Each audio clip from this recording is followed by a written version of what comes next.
Alright, my model's going. And I have begun the recording. Alright.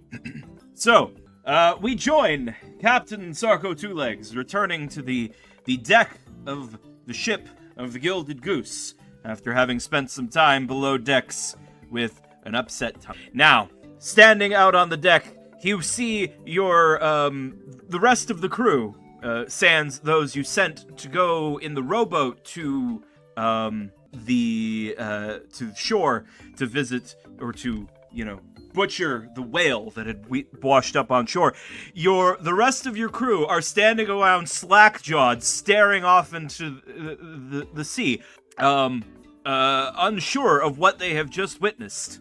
And then, suddenly, there's a splash of water, and the sound of something large moving on the side of the ship. This is the far side from the beach. Captain Sarko... Can I interrupt? Yes. I blink twice, take a swig of fucking rum out of my fucking flask, nod, and start sweating bullets. You stagger over to the side where you see something large emerging from the ocean. From the ocean. It looks like a massive fish, but it is made of metal, encrusted with barnacles and some seaweed wrapped over it. It's like a bullet-shaped finned like a shark. You can see the picture that I posted 2 weeks ago in Imperial General if you scroll up a little bit, the black and white image. You see this pop up, and you see in its massive bubble eye, is a glass window, in through which you can see the usual culprits. Oh. King is waving at the captain very excitedly. He has a giant smile on his face. Pom-Pom's waving in unison. What the fuck? From the from the side, just behind one of the fins, there's a hatch. They'll open it, and you'll be able to communicate. And at this point, I give it to the players to tell the captain what happened last time. Captain Goodman opens the hatch. Captain, look what we found. Okay, Captain! King Pilot Fish! Hey, quick question. Hey, King, can you come up here? King will excitedly start scrambling up the side of the ship, just kind of... I feel like he's so, hopped up on adrenaline right now, he literally just scales it barehanded. Okay, so King, very important. I've never told anybody this, but sometimes I am prone to fits of delirium. Can you punch me in the face right now? I'm gonna punch full force. Captain Sarko, you are struck by the world's strongest kobold square in the jaw. You right yourself. Somehow the delirium has not faded. You are still seeing a giant metal fish filled with your crew. Okay, yeah. I'm definitely not sick enough to actually have felt that if I was just hallucinating, so yeah. It's real! Yeah, okay. How come every single time I'm not here, you guys show up with, unfathomable riches from before time? King do not know. It happened. It's because you're such a great manager. Pom-Pom holds a mirror above her head. It's because of Pom-Pom's mirrors, of course. Well, first off, Sir David Goodman, if you keep round-nosing like that, you'll go places in life. And Pom-Pom, was it really the mirror again? Pom-Pom nods enthusiastically. Pom-Pom used mirror. Blind Exclusively Cyclops. because of a mirror. Big one-eye man. Wait, James Cyclops? Okay. Wait, do I have an Yes, now? very much so, yes. Tell me about this man. Can swim real fast. Is blind now. Forever blind, or just like crap, wrong voice? Oh jeez. Pom-Pom doesn't think the blindness will be permanent. Pom-Pom didn't shine it in his eye for long enough. Well, yeah, I suppose that makes sense. Oh god, now I'm calm. Okay, let's get back to it. Okay, so so you're saying he's not permanently blind? Just shot big light at eye, but Okay. still see us. Okay, well, in that case, I bet he really hates our guts, and I'm really happy we have these fish. And also, I guess they say that you can, check, you can judge the quality of a man by the, color of his enemies. I don't know what this guy looks like, but I bet if I told people that I am sworn enemies with a, giant cyclops. Dramatically speaking, at the exact moment that Sarko says, "I don't know what this guy looks like," somebody on the crew taps you on the shoulder and points towards the shore. You see emerging from the beach or emerging from the ocean, walking up onto the beach. A massive cyclops with wearing like seaweed and such. Naris, the cyclops. He's got like a big muppety kind of look to him as he walks towards his cave, sobbing. That him. He talk like king. He talk like king. He lift fish above head. Well, you know what? I feel bad for the guy if I wasn't a fucking pirate. Let's get out of here. Oh wait, did you guys bring find? fish? Oh wait, did you get? Yeah, bring the fucking fish. It's cool. Probably useful too. Next question: did you guys find any ambergris, or is that just fucking wash? So the whale Oh, was no whale. the fish. Only fish. Yeah. Oh, go away, Blanca. Anyways, that's crazy. I suppose in that case, mission accomplished. Thumbs up. Let's leave. Let's get out of here. Hey. Don't want that guy coming on for us.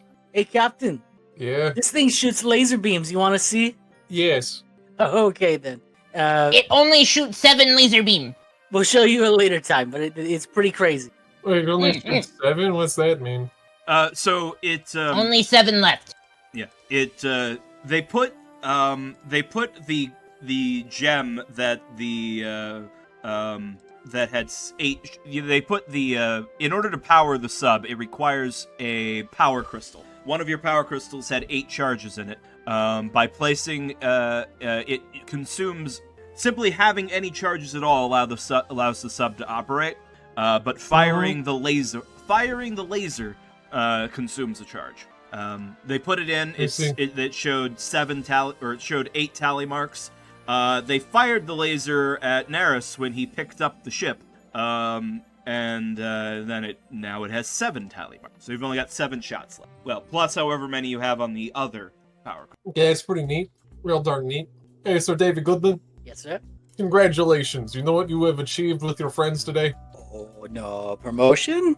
Yes. You're now Captain David Goodman, and I am Commodore Sarko Two Legs. I have 2 ships. Goodman does this little golf clap for himself. Congratulations, Captain, Mulroy says.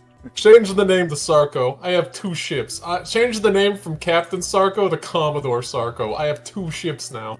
Does that mean that you're, instead of being Sarko Two Legs, you're Sarko Two Ship?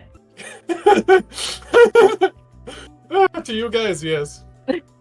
Commodore Sarko 2 ships. Oh, man. So, 2 ships. Gilded goose, magic carp. No. The magic carp? Maybe. Guy, It is a pretty magical carp. I would have... I'm If it was putting... up to me, if I had money, I would paint it and call it the killer koi fish, but I don't know. Magic carp has a ring to it. You know what? You guys found it. It's the magic carp. Sir, Captain Davy Goodman of the Magic Carp. We're going places, yes. All right. All right. The sun is setting, however. It is the end of the day. You had arrived late to try and get the whale, which turned out to not exist. So it is nearing nighttime. The sun is setting.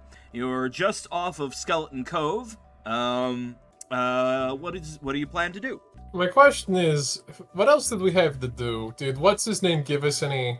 So you had your reason for coming to Skeleton Cove was you wanted pearls. You wanted to collect the pearls from the giant clams, which apparently live under the water here, for the purposes of asking the Mermaid Queen to make them into magical amulets.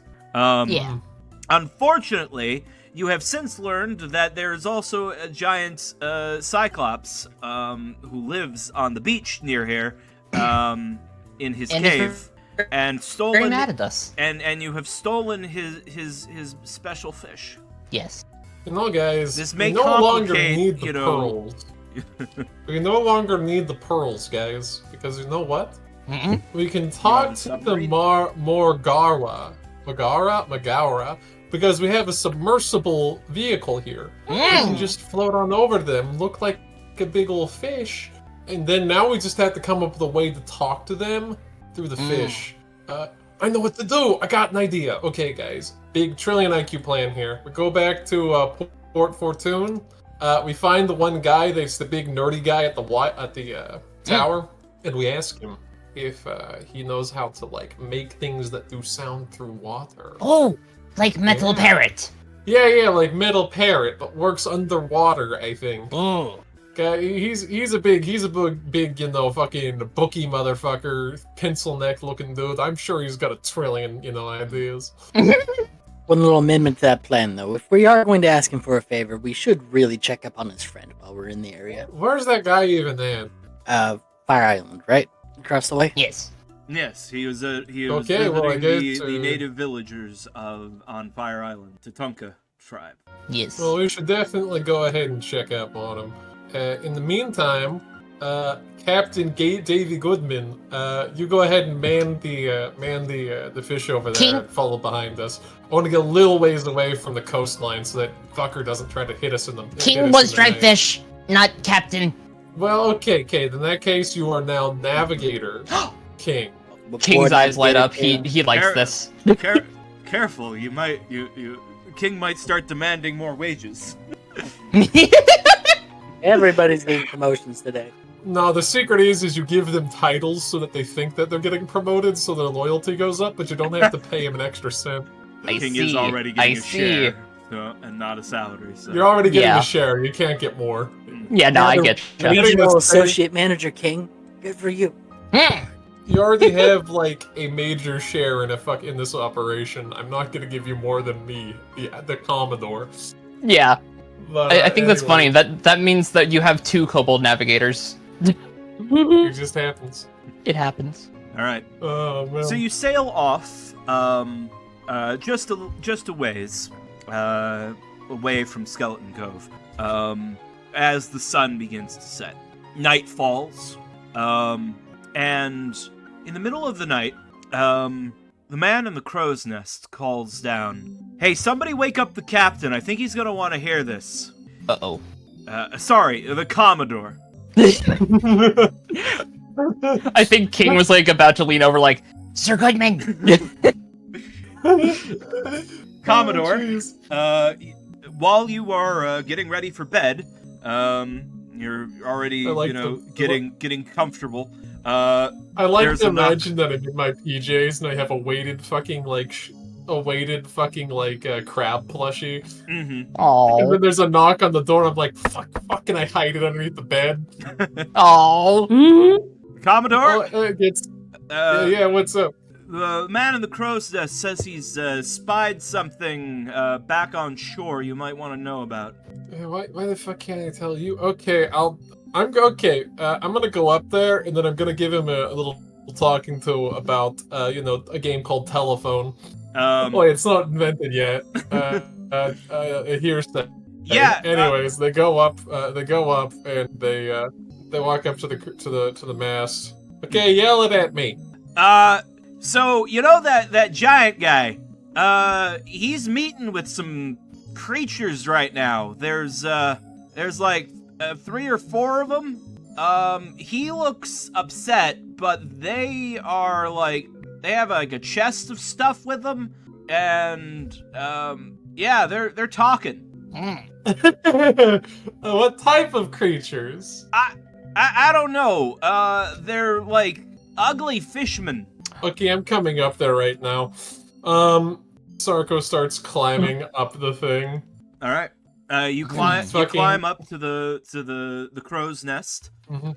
and I'm gonna actually pop us back over to the tropical beach map so I can show you the tokens of these things. So you, looking out through your spyglass, you see Neris is sitting on the beach. He's got like a little bonfire, and emerging from the ocean are 4 creatures with heads like deep sea creatures, clawed hands, and long serpentine bodies. They've brought with them a chest, and Neris looks very sad, sobbing as his about something, as one of the eel creatures sort of pats him on the forearm. You see, Captain? Commodore? Don't worry, you'll catch on to it eventually. And don't worry, I was always going to be a Commodore eventually. Yeah, so, yeah, those things sound like the things the mermaids told about. Okay, What guys. they call them? I think it would. Do I know the name Slugila? Slugila, yeah. I'm pretty sure that's Yes. what the merfolk Yeah. told you that name, that word. Slugila. The thing. The mermaid queen informed me that they're very evil. Okay, so here's what we're gonna do. We're going to create. Okay, we're gonna go wake up Squealer. Okay, go wake up King, and tell them that we are just going to go straight eastward, and we're going to get the fuck out of here right now. I don't care if we're doing this in the middle of the night. We are skedaddling. Squealer and King are both roused from their sleep. Ah, what do you want, Commodore? Well, what we're going to do is we need to go due east immediately. That guy out there is talking to a bunch of angry mermonsters. And Yeah, I'm okay, worried got they're it. gonna come We're out on to our ship. way. I want nothing to do with angry mermonsters. Yeah. Neither does King. Yeah, so straight east, okay? All right. All right. We're gonna. King will just like jump down off the ship and hop into the magic carp to start swimming it. All right. Y'all ever realize this is kind of like a magic carpet ride? Oh! I'll see myself out now. That was wonderful. Do It not. hurts me inside. All right. All right. You immediately set sail and move over due east until you are no longer within. Let's see. How many hexes is frozen? 6, 4.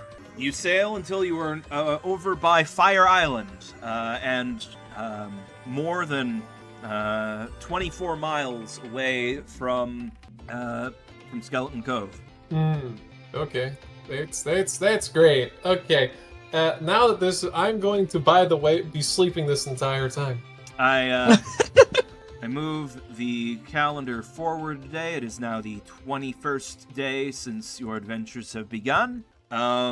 And morning comes, and Squealer has exhausted, having been now awake for 24 hours. King, you have also been awake for. Oh dear. Okay. Oh dear. Okay. And So it here's is what we're morning. gonna do, guys. Okay, guys. Here's what we're all gonna do. King, before we go in there, you need to get some rest. Squealer, you outdid yourself, getting this ship out of here. So now what we're all gonna do? We're gonna go ahead and get, we're gonna go identify some of the most we're gonna go find the best crewmen on the ship. Actually, no, we're gonna go have the rest of the crew vote who their most favorite crew person is, and we're gonna give them a day off with you, Squealer, and King, and fucking Pom Pom, and we're gonna go over to the beach there, have a nice little fucking, day in the sun while everybody gets the rest. Well, Squealer, you're gonna be sleeping. But the rest of us, we're gonna call it a beach day, call it a day off. I'm sure everyone will love that one. Thoughts? King would appreciate day off. Yeah. So yeah, I'm gonna go call up the crew, tell them, hey, start voting for who you think deserves a day off, and we're just gonna say the top 3 people with the most votes get to do it. Mm-hmm. And they'll say that if you vote for yourself, I will keel you. Fair. All right. All right. I'm only half joking. I'd only lash them for it. All right. Fortunately, it's a good day for a it is a good day for a day off, as the sky is clear. It is windy. Wait a second, I just realized, is this our beach episode? This is your beach episode. This is our beach episode. Oh my god! All right. King, you get to spend some time napping on the beach. Yes. But all right. I gotta ask. Now you have to come up with a name for the 3 most charismatic crewmen that everybody loves. I do not have to do that because I won't be doing that. You motherfucker, I hate you. But you don't want to have Klondike Mike, Cool Steve, and Jonathan Jazz? Jonathan Jazz is my favorite!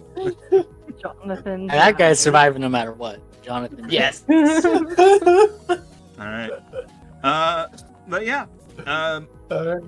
Here on the North Beach of Fire Island, you spend the day relaxing.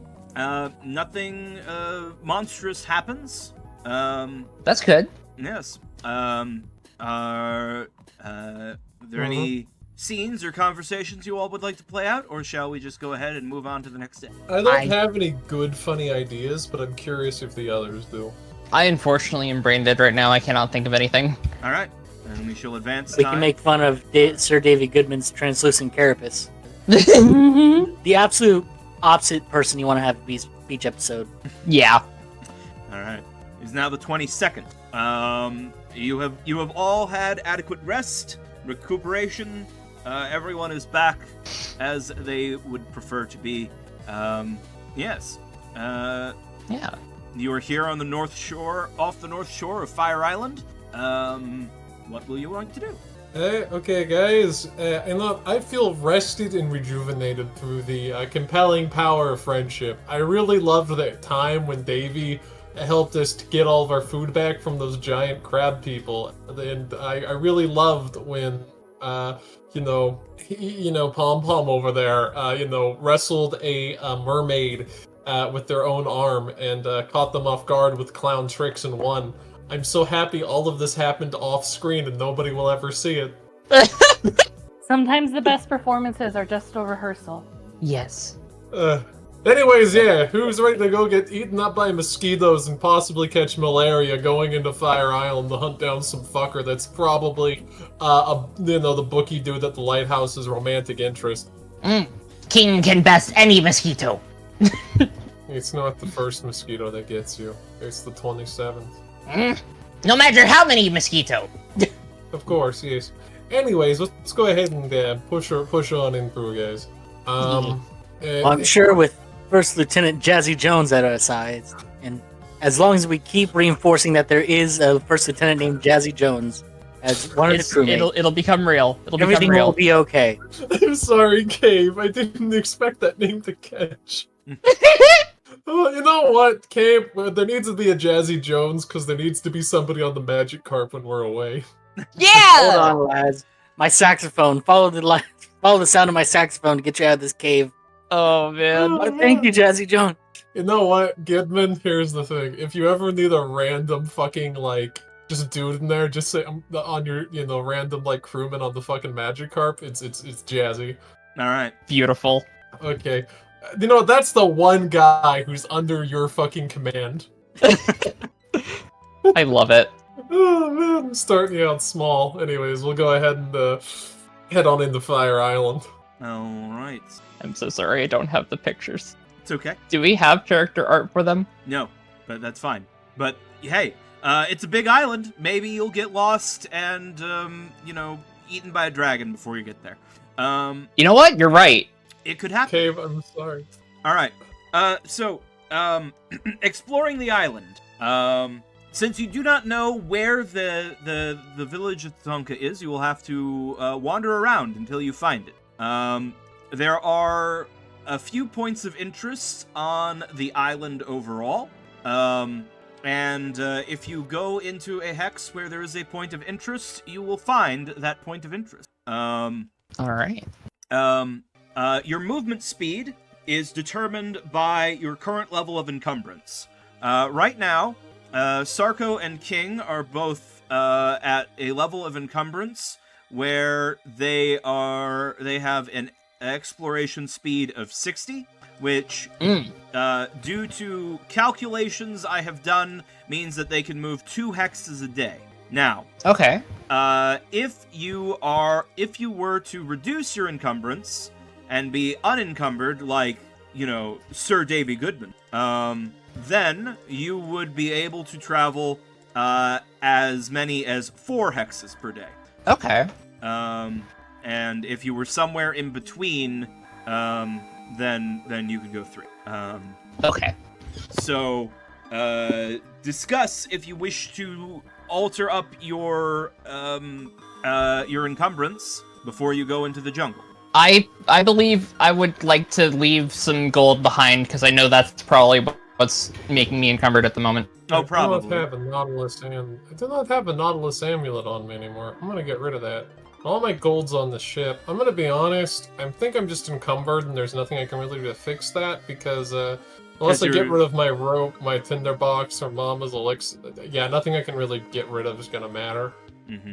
Yeah. Yeah, I think. Oh wait, I still have the elixir of water breathing. Did we have 2? Well, there should have been 1 left over, cause That one was mine. yeah. Okay, then then I'll delete that elixir of water breathing. Okay. And then I would like to move 40 gold pieces onto the ship. Okay. Let's see. King, you currently have 877 on the ship, and you're going to add 40 to that, so you will have 910 on the ship. That does not look like it did much to my encumbrance. No. Oh wait, I'm carrying a fucking warhammer. Yeah, I'm gonna throw that on the ship. Okay. Let me drag. I don't need it. I've got a trident. All right. Yep. You've got a magic trident. I have dragged and dropped the warhammer into the Gilded Goose's equipment, so. So I can just delete the one that is on my sheet. Yep. You can just delete that one. All right. That still didn't drop me down. Oh my gosh. Yeah. You need to be under. You need to be under 600 coins, I think, for that next level of encumbrance. Let me check the. Right. So. Yeah, so in order to get down to the next level of encumbrance, which is 90-30, a movement speed of 90/30, you need to have 600 coins or less of weight. Your armor and shield are putting you at 500. Yeah. Yeah, and then the trident is another 30. The sling is another 20, puts you at 550. 550. Then you've got 47 gold coins, which puts you at 597. And then everything else be adding up the rest. Although why it's not showing the weight on the thing, I don't know. If that's the case, I might just want to throw the rest of my gold coins into the ship inventory. Okay, that makes sense. We're exploring the jungle. We don't need gold. 927 is what you currently... Sorry, 917 is what you currently have. Safe. Okay. We're going to add 47 to that, right? Yep. Okay, so that'll put you at 9. Just barely still encumbered. Goddamn. 960. Yeah. Well. I need to increase my strength. Unfortunately, encumbrance is not factored off of strength. This is the same number for everyone. Oh. Oh damn. Okay. Yeah. Well. Yeah. It's not going to make a difference, though, if Sarko is also encumbered, though. That's true. It'll only make a difference in your encounter movement speed. And you can always drop your backpack if you expect a fight that you want to do. Oh, yeah, that's true. That is true. And abandon Pom-Pom stuff? All of Pom-Pom's mirrors? I mean, Pom-Pom wouldn't, but, she's already at a lower level in encumbrance, because she's not carrying around 500 coins worth of armor and shields. Yeah, this is true. I just have a bunch of scarves and tacks and 10 chicanery. daggers. 10 daggers, yeah. Where did she keep this? Pom-Pom drops her backpack and 6 miniature clownlings spring out. Where does she keep them? If you ask her to pull one out, you're not going to be able to clearly see where she keeps them, and then she'll just keep doing that. And it's like, okay, are you doing another fucking magic trick on me, Pom-Pom? This is serious. Alright. So, you are here in this hex. You may move 2 hexes in each day, and the weather is clear. Okay. King says we go volcano. Oh, all right. Let's. I don't think he's gonna be at the volcano. Actually, hey, don't. Well, then again, Honestly, Volcano big landmark. getting up on some of the hills and just looking for smoke for like camps might be a good idea. Well, that makes sense. Yeah. If you so you could move into like to the top of one of the nearby mountains and see if I would definitely let you sort of see points of interest in nearby hexes from that. Yeah, Yeah. I like it. So we want to like move here, like say onto the top of that mountain. Yeah. All right. So that is our destination today. Let me make an random encounter check. I'm making one of these per day. All right. Nothing scary happens. You travel into the jungle, and the jungle is wild. You do see, animal life. Some snakes, some birds, maybe some signs of wild pigs. But nothing scary, nothing dangerous harasses you. You camp for the night here on Fire Island and on the mountain. Well, okay, actually, we'll go. You wanted to go to the top of the mountain. Yeah. So you go to the top of the mountain there, and you look around, and from there you can actually see smoke. Well, yes, from the volcano, but also there is some controlled fire in this hex. Too far to reach before nightfall now, but somewhere you could go and explore. You set camp for the night here on the mountaintop. Everyone, please mark off a ration use. Oh yeah. Oh boy. It's okay. I enjoy starving to death. It's fine. You can just probably go and kill a wild pig or something. Probably be fine. King have trident. King hunt. All right. Nothing eats you in the night. Morning comes. That's good. Morning comes. So, you still see that there's fires from some sort of camp or village to your southwest. Of course, you see fire from the volcano as well, or smoke from the volcano as well, and the whole rest of the island. Which way will you go? I think going towards the smoke is a reasonable thing. I gotta be better about rolling the weather and see if that changes anything. Alright, it's just a warm, sunny day. Good. Ooh, alright. So you begin descending back down the hill that you've just climbed as you make your way towards where you saw the village. Sally, roll 2d6 for me. And King, also roll 2d6 for me. Uh-oh. Okay. Do not disappoint me. Oh god, we're all dead. It's all over.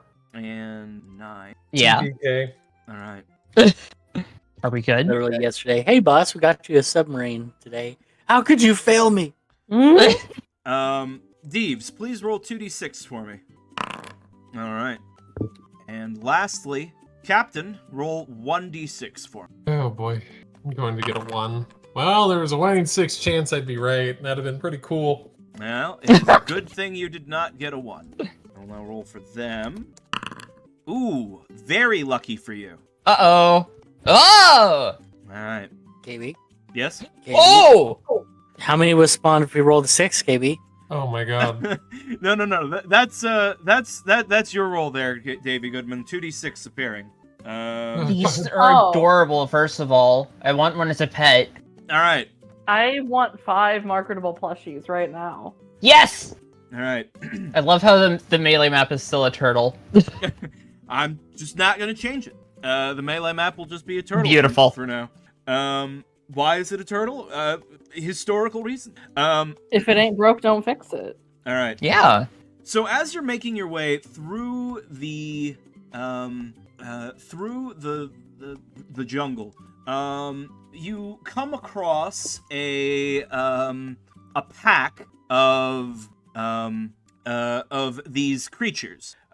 They're native to this island. You might not be familiar with them. They look like wolves, but with faces and 4 legs of bats. You are fortunate is in that they are nocturnal predators and are right now resting. They're sleeping in piles here, and just spending their nights. However, or just spending their day. However, as you see this, you know. Where's our hawk person? Did we hire a druid? Oh yes. Sorry, I forgot to copy her onto this. She can talk to animals, right? So, She can befriend one animal with animal friendship. Worst druid ever. Don't talk to me until you know spike growth. Can't even okay, moonbeam if a you fucking don't want shape-changer. all right, fine. If you don't want a pet wolf bat, I won't cast animal. No, friendship. she can stay. She can stay. I need her to get me that parrot. Wait, a wolf bat is better than a parrot. Yeah. I could have both. Yeah. Hey, Hawkeye. Yeah, I think we should probably go around. We don't want to disturb the pack. Hey, Hawkeye. I'd like to ask you a question. Yes. You see one of those wolf baits there? Yes. I see where this is going. You see, yeah. You're so perceptive. Do you think you could talk one of them into being our friend? She looks over. She needs to guesstimate how many hit dice she thinks a wolf bat has, because she is limited in that. But she says, well, if they're anything like a normal wolf, then yes. I mean, there is a chance of failure. I have to cast the spell, and then it will take an hour for the binding ritual. Oh, King have idea. And I'm just worried that If- while I'm dealing with one, the others might object. That's a good point. You know what? I'm gonna say we don't have to do it, though it was a fun idea. I am going to lean on the opinion that is protecting the well-being of my crewmen. So no wolf friend? I mean, Not today, I'm sorry. Jan will add, if we could draw one of them away without the rest of the pack, Okay. King would have be idea. possible. King have idea. King is gonna reach into his backpack and take out one of the little bundles of rations, and let's see if we can use it as bait. I don't know what food we've got here, but if it smells yummy to a wolf bat, then You consider just knocking it the fuck out. But then it not a friend. No, we tie it down, and then they do the binding. Would you tie friend down? Yes. If Rarely. you thought it's a giant bat, I'd tie him down. I mean, I'm not gonna do anything else. Well, as I long mean- as we're ad-libbing plans here, I have to admit that I do have a wineskin in my backpack that we might be able to do something with. I don't know. Okay. Yeah, give me a second. I'm gonna go look through the stuff in there. Rope, water breathing, torch, tinderbox, rations, rope, holy symbol, rope, shield, rope. Okay. Well, unless this thing wants to have a long talk about theology with me, which if any of you ever want to do, I'd love to.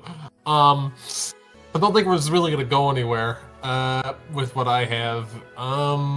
I labeled the one. I rolled their hit points, and this one has the most hit points, so I labeled him as the alpha. If you want to pick like particularly biggest and toughest. Strongest. Ooh.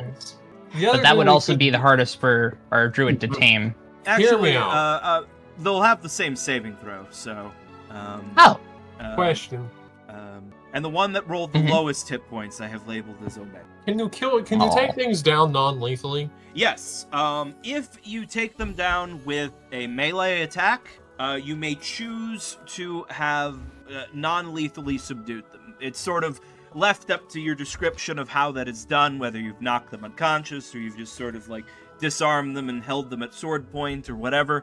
But yes, you can, if you take someone out with a melee attack, you can choose to do it non-lethally.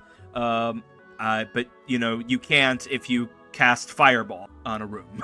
Yeah. You Okay, can't non-lethal so- a fireball. But yes, if you melee Wow. attack someone, you can. You can. Can I do that. non-lethal? Can I non-lethal my? I'm not gonna make that joke. We don't need Okay. we don't need to revisit that conversation. But the next thing I'm gonna say here is, big opinion right now. We could just jump them and then non-lethally the big one. But then we risk the rest of them chasing. Well, Definitely killing us.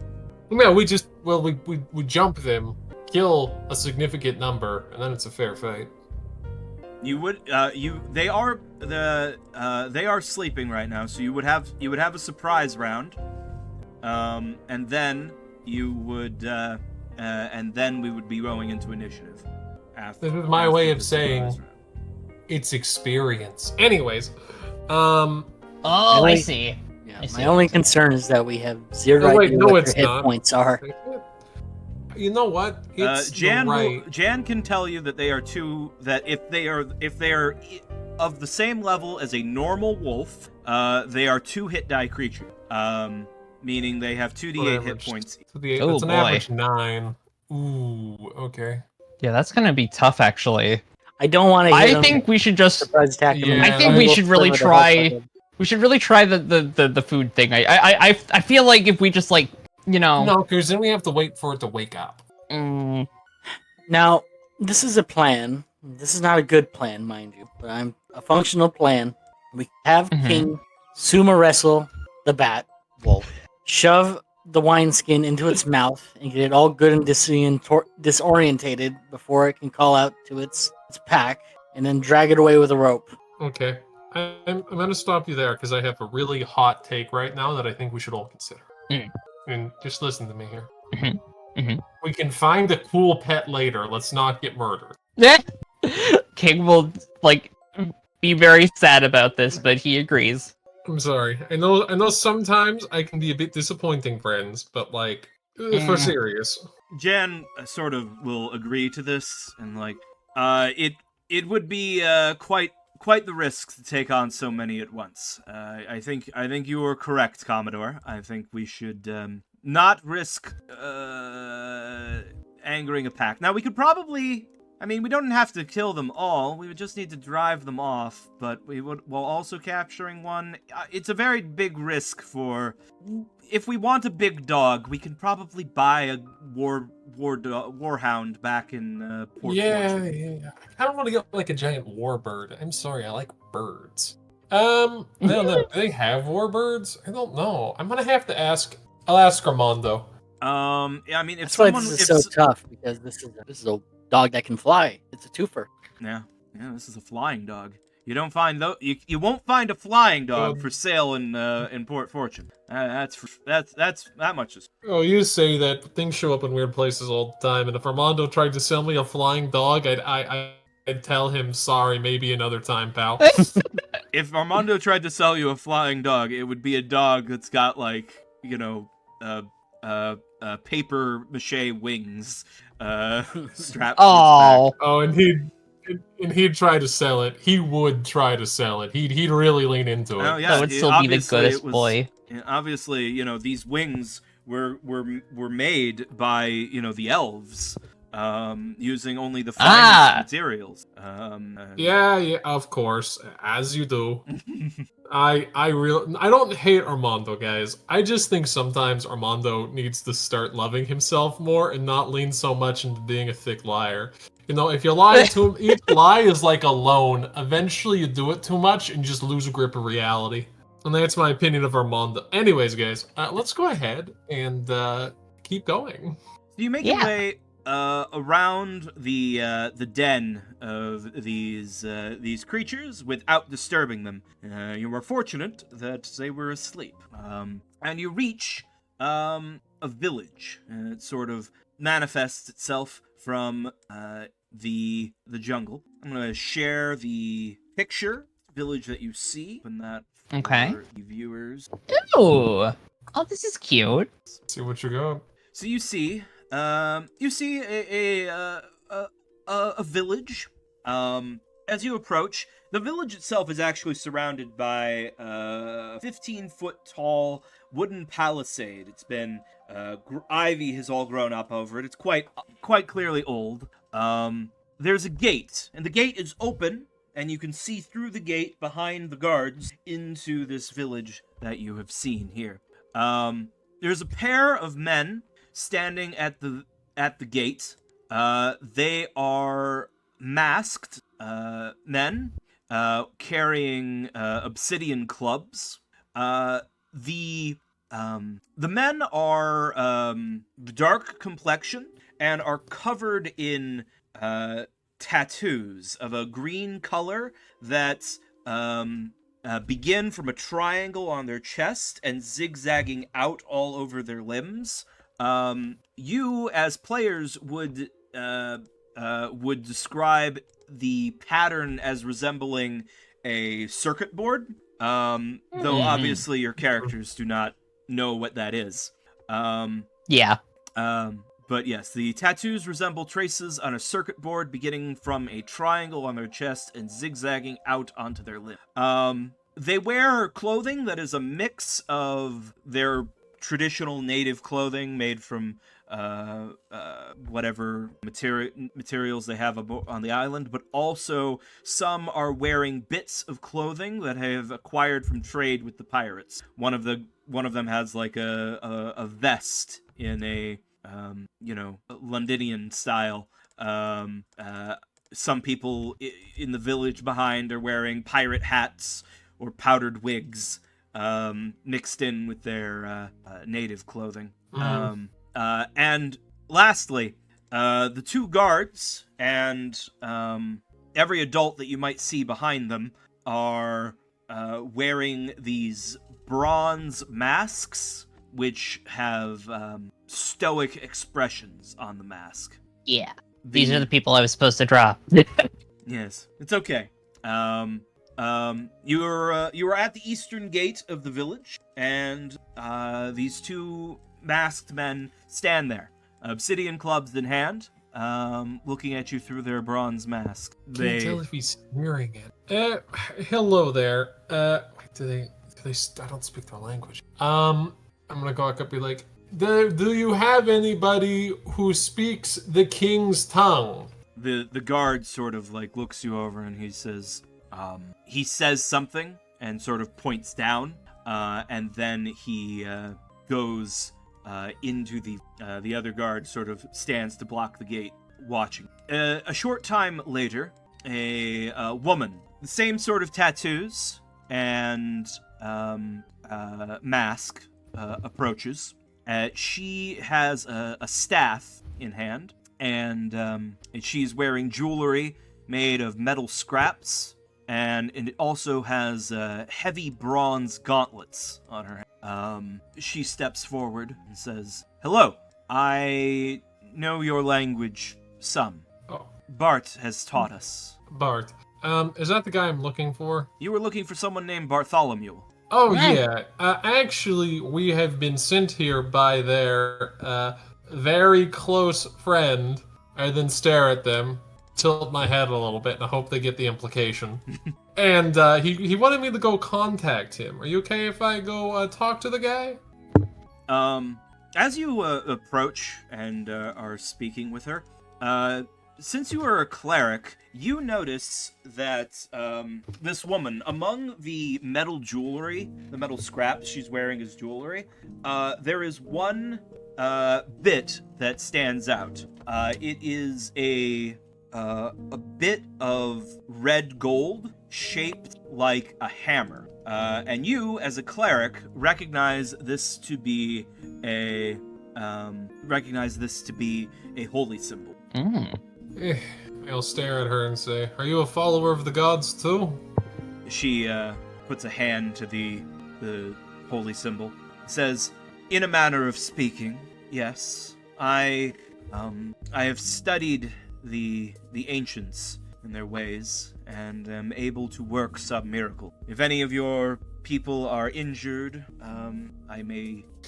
Though I too am a man of God, he will go ahead and produce a golden... He'll go ahead and produce his own holy symbol and show it. She looks at, recognizes your holy symbol, and she sort of nods warily. "I see. And I should introduce myself. I am what my people would call the High Engineer. My name is Eka." And I am Commodore Sarko. It is a pleasure to meet you. Commodore. My name King, world's strongest kobold. My name is Captain Goodman, and these are my associates behind me. It is good to meet you, it says. You are looking for Bart, then? Yes. Yes. Well, I'm afraid you have missed him. He was here. You see, he attempted to do us a favor. You see, my grandfather is the commander, is very sick. My grandfather is very sick, and we know of a cure on Driftwood K, the fruits of the great banyan tree, and cure wilderness. Well, thank you. I'm I'm guessing that I do appreciate this immensely. I mean, a lot. I'm gonna go tell my friends. I'm gonna go talk to my friends real fast. But is it okay if we stay here for the night? You are welcome to camp outside the village. If you wish to trade, perhaps arrange a place, or if will do us a favor. But we will not harass you if you camp outside. I think we'll just go ahead and camp outside if that's okay. Of course. Right. Okay, guys. So apparently, the guys on whatever K place. Driftwood K, which you can see if you pop over to the Salamander Islands. I think what we want to do then is go up to the beach, follow it back to the Gilded Goose, and then go over to where's Driftwood K at? We're gonna have to go near Skeleton Cove or the Black Crag. Okay. Oh. We're gonna have to take. Okay, I don't. Problem is like I don't want to be anywhere around like. Okay, where is it? I don't want to be anywhere like around here. Can you see my little thing? Yeah, you don't want to be anywhere. You don't want to be within four hexes of Skeleton Cove, because you might be seen by a giant if he happens to have high ground. Yeah, and also, if we have to go to Driftwood Cave, that is really close to the fucking lair of the dragon guy. Okay, so here's what's gonna happen. Yeah, that's also near to the lair of Morgarwa. Yeah. Okay, so I mean, hear me out. If we have to do that, I'll just take my fucking fish potion and I'll try and parlay and use my religious associations to try and work a miracle. The one thing I'm not supposed to fucking do in this anyways. We're gonna go ahead and work our way south around Brimstone Island, up north, and then we'll get to Driftwood K that way. Ooh. Okay. We're gonna take the long way around. It's a good idea to avoid a Cyclops. So, I will have to ask: are you going to go? A little closer to Skeleton Cove in order to get down through there, or are you going to brave the Siren's Claws? Siren's Claws Ooh. doesn't have a fucking grudge against me, so we're gonna take this way. You know what? Is there? Oh anything boy! Whatever. We'll go down here through Skeleton Cove. We'll go through Skeleton Cove this way. This little space here. All right. Well, first things first, I suppose. Will King and the jazz guy like take shifts driving the magic carp? Yeah, you'll have to. Yeah. All right. So no follow-ups with the natives. I don't know exactly. We don't have money on us at this point, so it's not like they could really give us any services. Yeah. All right. I feel like we might be better off with Bartholomew there with us, so we can actually have like a translator kind of deal. Assuming we even come back. Yeah. Actually, no. We're just gonna do it that way. Okay. All right. This one right here, not intentional. It's the other one. Okay. This is. I hate this. Because we could have just done that, but this is the price of success. The price of success, indeed. All right. Oh my god, it hurt. I hurt. All right. But first, you didn't spend very much time talking to the Tachunkans as well. Actually, that's a good point. I'm smart. I should talk to them. I have one thing I want to talk to them about. Oh, all right then. Okay. I'm going to ask about rumors. Ooh. Oh, all right. So you go back. Eka comes forward, the high engineer, and she says, "Hello. Do you have other questions for us? I should let you know, if you're planning on going towards Driftwood K, we sent warriors there with Bartholomew, and none have returned." Oh, Mm. oof. Oh my god. You just drop that one after you tell us about Okay. it. You know what? I love to hear that. Anyways, got any rumors? Any stories? Any things you've heard through the grapevine? Buried treasure? Ships high up in the mountains that have been inexplicably teleported there with all the crew desiccated into mummies. I don't know. Very specific. You hear about some shit over in the ports. Actually, up in the volcano, Fire Island, there have been sightings of these creatures. Mm-hmm. 4 black birds, the size of a man, that have made a nest in the caldera of the volcano. And Birds, you say? yes, and they and these birds, these black birds like obsidian, are keeping a nest of massive obsidian eggs. Ooh. Birds, you say? Oh, I think we're going up there, cause you know, What? Sarko needs. 'cause we could hatch one of those eggs, and then you have a bird friend. I need it. I need it. I need my epic pet. I need a cool. I am a Commodore of the Seven Seas, a dread pirate. I need a giant bird. Yes. Oh man, fuck! I can't wait to find some fucking terrible dude or some some rival captain I've defeated, and then I can feed him to the bird, and everyone will be like, oh man. And I'd be like, this is what you get for crossing Sarko 2 legs. We need to do it. This is my But no- calling card now. The bird. Okay, you don't understand. A wise man once said, piracy is nothing but branding. If you do it right, they won't fight. Anyways, let's go ahead and get over to the ship now. I hope that line about piracy and branding hurts somebody real bad. Yeah. So you are returning to the ship. Yeah. Oh yeah. So we got to do the whole rigmarole with going through the jungle. Yes. You have 1 more hex you could move today. So you get to there. Then you will need to camp out. Everyone, please mark off another ration. Oh god, my Yep. food. All right. 5 rations. The day goes. 5 gold doubloons. The day goes uneventfully. You arrive back on the Gilded Goose by noon. By like midday the next day. Mhm. All right. And we'll set sail. Well, let's see what the weather is like. Ooh. All right. It is a rainy day.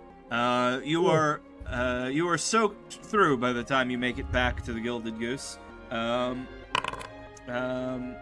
the breeze is weak. All right. Ooh. So normally you would be able to move 10 hexes at this speed, but you have spent half the day in the jungle, 5 hex a day. See if they get random encounters at sea. Okay, day goes fine. 1, 4 day. Oh, I haven't been updating the calendar. Let's see, you spent 1 day, and then 2 days, and now this is the 3rd day. All right, new day. Wind and rain. No rain, but also no wind. The day is lost to the doldrums. Ugh. 1 in 6 chance of something wandering past. Okay, nothing happened. Next day, payday's coming up. Fine. Uh-oh. It's fine. I have the cash. Good. Clear 15 hexes movement.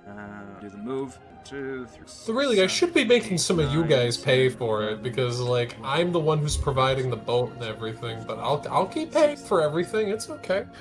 15. What a generous Commodore. See, It's what? okay. See, you should have made your thing where like the first 250 gold pieces each month just goes towards the ship, and then it's a share of the profit. You know? I'm going to inform the party that that's how we're going to be operating from this time on. In fact, if anybody has any problem, they can just leave. Speaking of, guys, payday approaching. Group meeting for everybody that gets shares. Okay, guys? I gotta go to the bathroom. Realization- You guys a have your, realization- planning. I'll be right back. A realization has come to me. Mm-hmm. you all use the so I have two solutions here currently. So as you know, I am currently providing the crew shipment, the ship, which is both shelter, mobility, and protection from the ocean, and I'm having to pay for this entire ship myself while getting a normal share. So I would like to. So I'm going to provide two solutions. One, I get a share and a half. Two, the first 250 gold we spend goes towards the ship, and the rest, the profits, we use to divvy out shares. Now I would personally enjoy a share and a half, but what do you guys want to do? Share and half makes sense. You got promotion. Eyebrows go up. Well, Davey, you should say, is Davey Pom Pom? Please chime in. Well- Pom Pom thinks that you do enough work for the captain that Pom Pom trusts you with another half of a share. What? Grabs my. I was giving you the bad option, so you'd choose the reasonable one that you didn't want to do anyways. Him. Oh. Sometimes negotiating just works. Pom Pom, we'll be honest, Pom Pom doesn't really care as long as Pom Pom still gets paid. Oh, that's not why not why it matters. It matters because that's experience. True. Oh yeah, true. Pom Pom levels up faster also, so Pom Pom doesn't care. I level up faster too. Oh boy.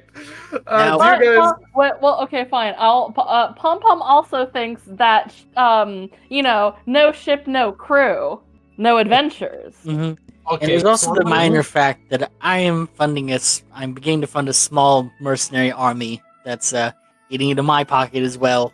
Okay, so how So- about this? And as captain, if we are having shares and a half for promotion, Hey, that's weird. Now we're getting weird places. I'm back. You know what? I could go for the share and a half and fast track my development, but I don't want to do that out of character because that would feel slimy. Oh no, so how you divvy up the gold is not necessarily how you would divvy up experience. Okay, so I can get a share and a half and it's fine. Okay. Yeah. So you, I will experience points go towards every player gets the even share, and NPCs get a half share because they're not really contributing to the thing. But I mean, you can give all the gold to one person, but they still won't get all of the experience. What I'm going to do Got it. then is I am going to suggest that instead, I'm going to say as much as I'm just going to go ahead and pay the crew off first. If that's fine, guys. Sorry. If you disagree, you can leave. We're just going to pay the crew first. Keep it easy for fucking the quartermaster. Just go with that. That makes sense. All right. Right. So I needed to make an encounter. All right.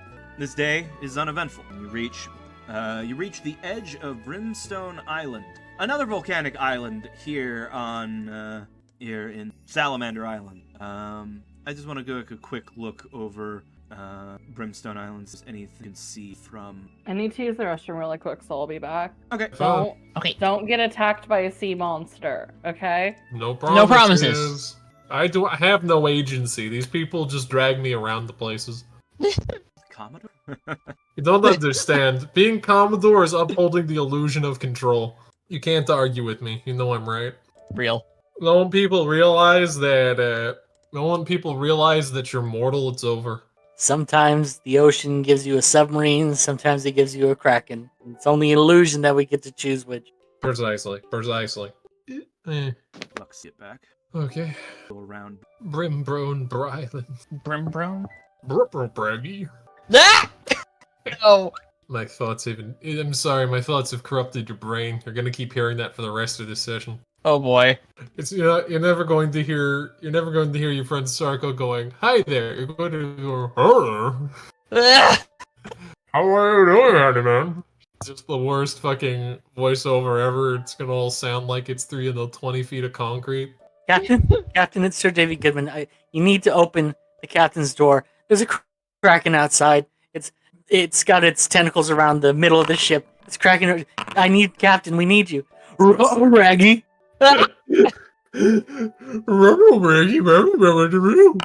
Zoinks! Seems like you're captain now. Oh, this is man. horrible. Oh, this is awful. Then suddenly, it's okay, Captain. You don't have to. It's okay, Captain. I can save you. Stabs once, twice, thrice. Just let go.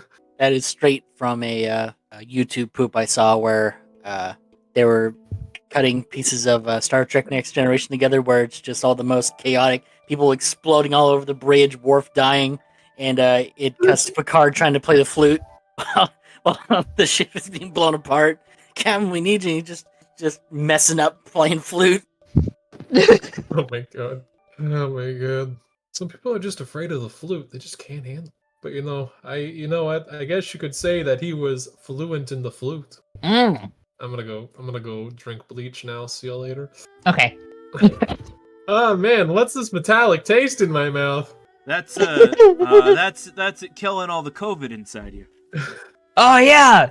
Oh man, no, I COVID too. First the stomach flu, and now this. Oh man, Well, something's just trying to end me. surely getting the bleach inside there will clean out those problems. This is a joke. Do not attempt this at home or ever. But I want my magical miracle, magic cure that magical miracles me. Hello, CEO of Clorox here. It is frustrating how much we need to state that Tide Pods are not food and also not medicine. We have put the statement out way too much. And this is not they're something lying. you should at have to this point, say. I don't think it's our responsibility or problem or They're liability. tasty. They're too tasty. That's the problem. They look like food. They yummy.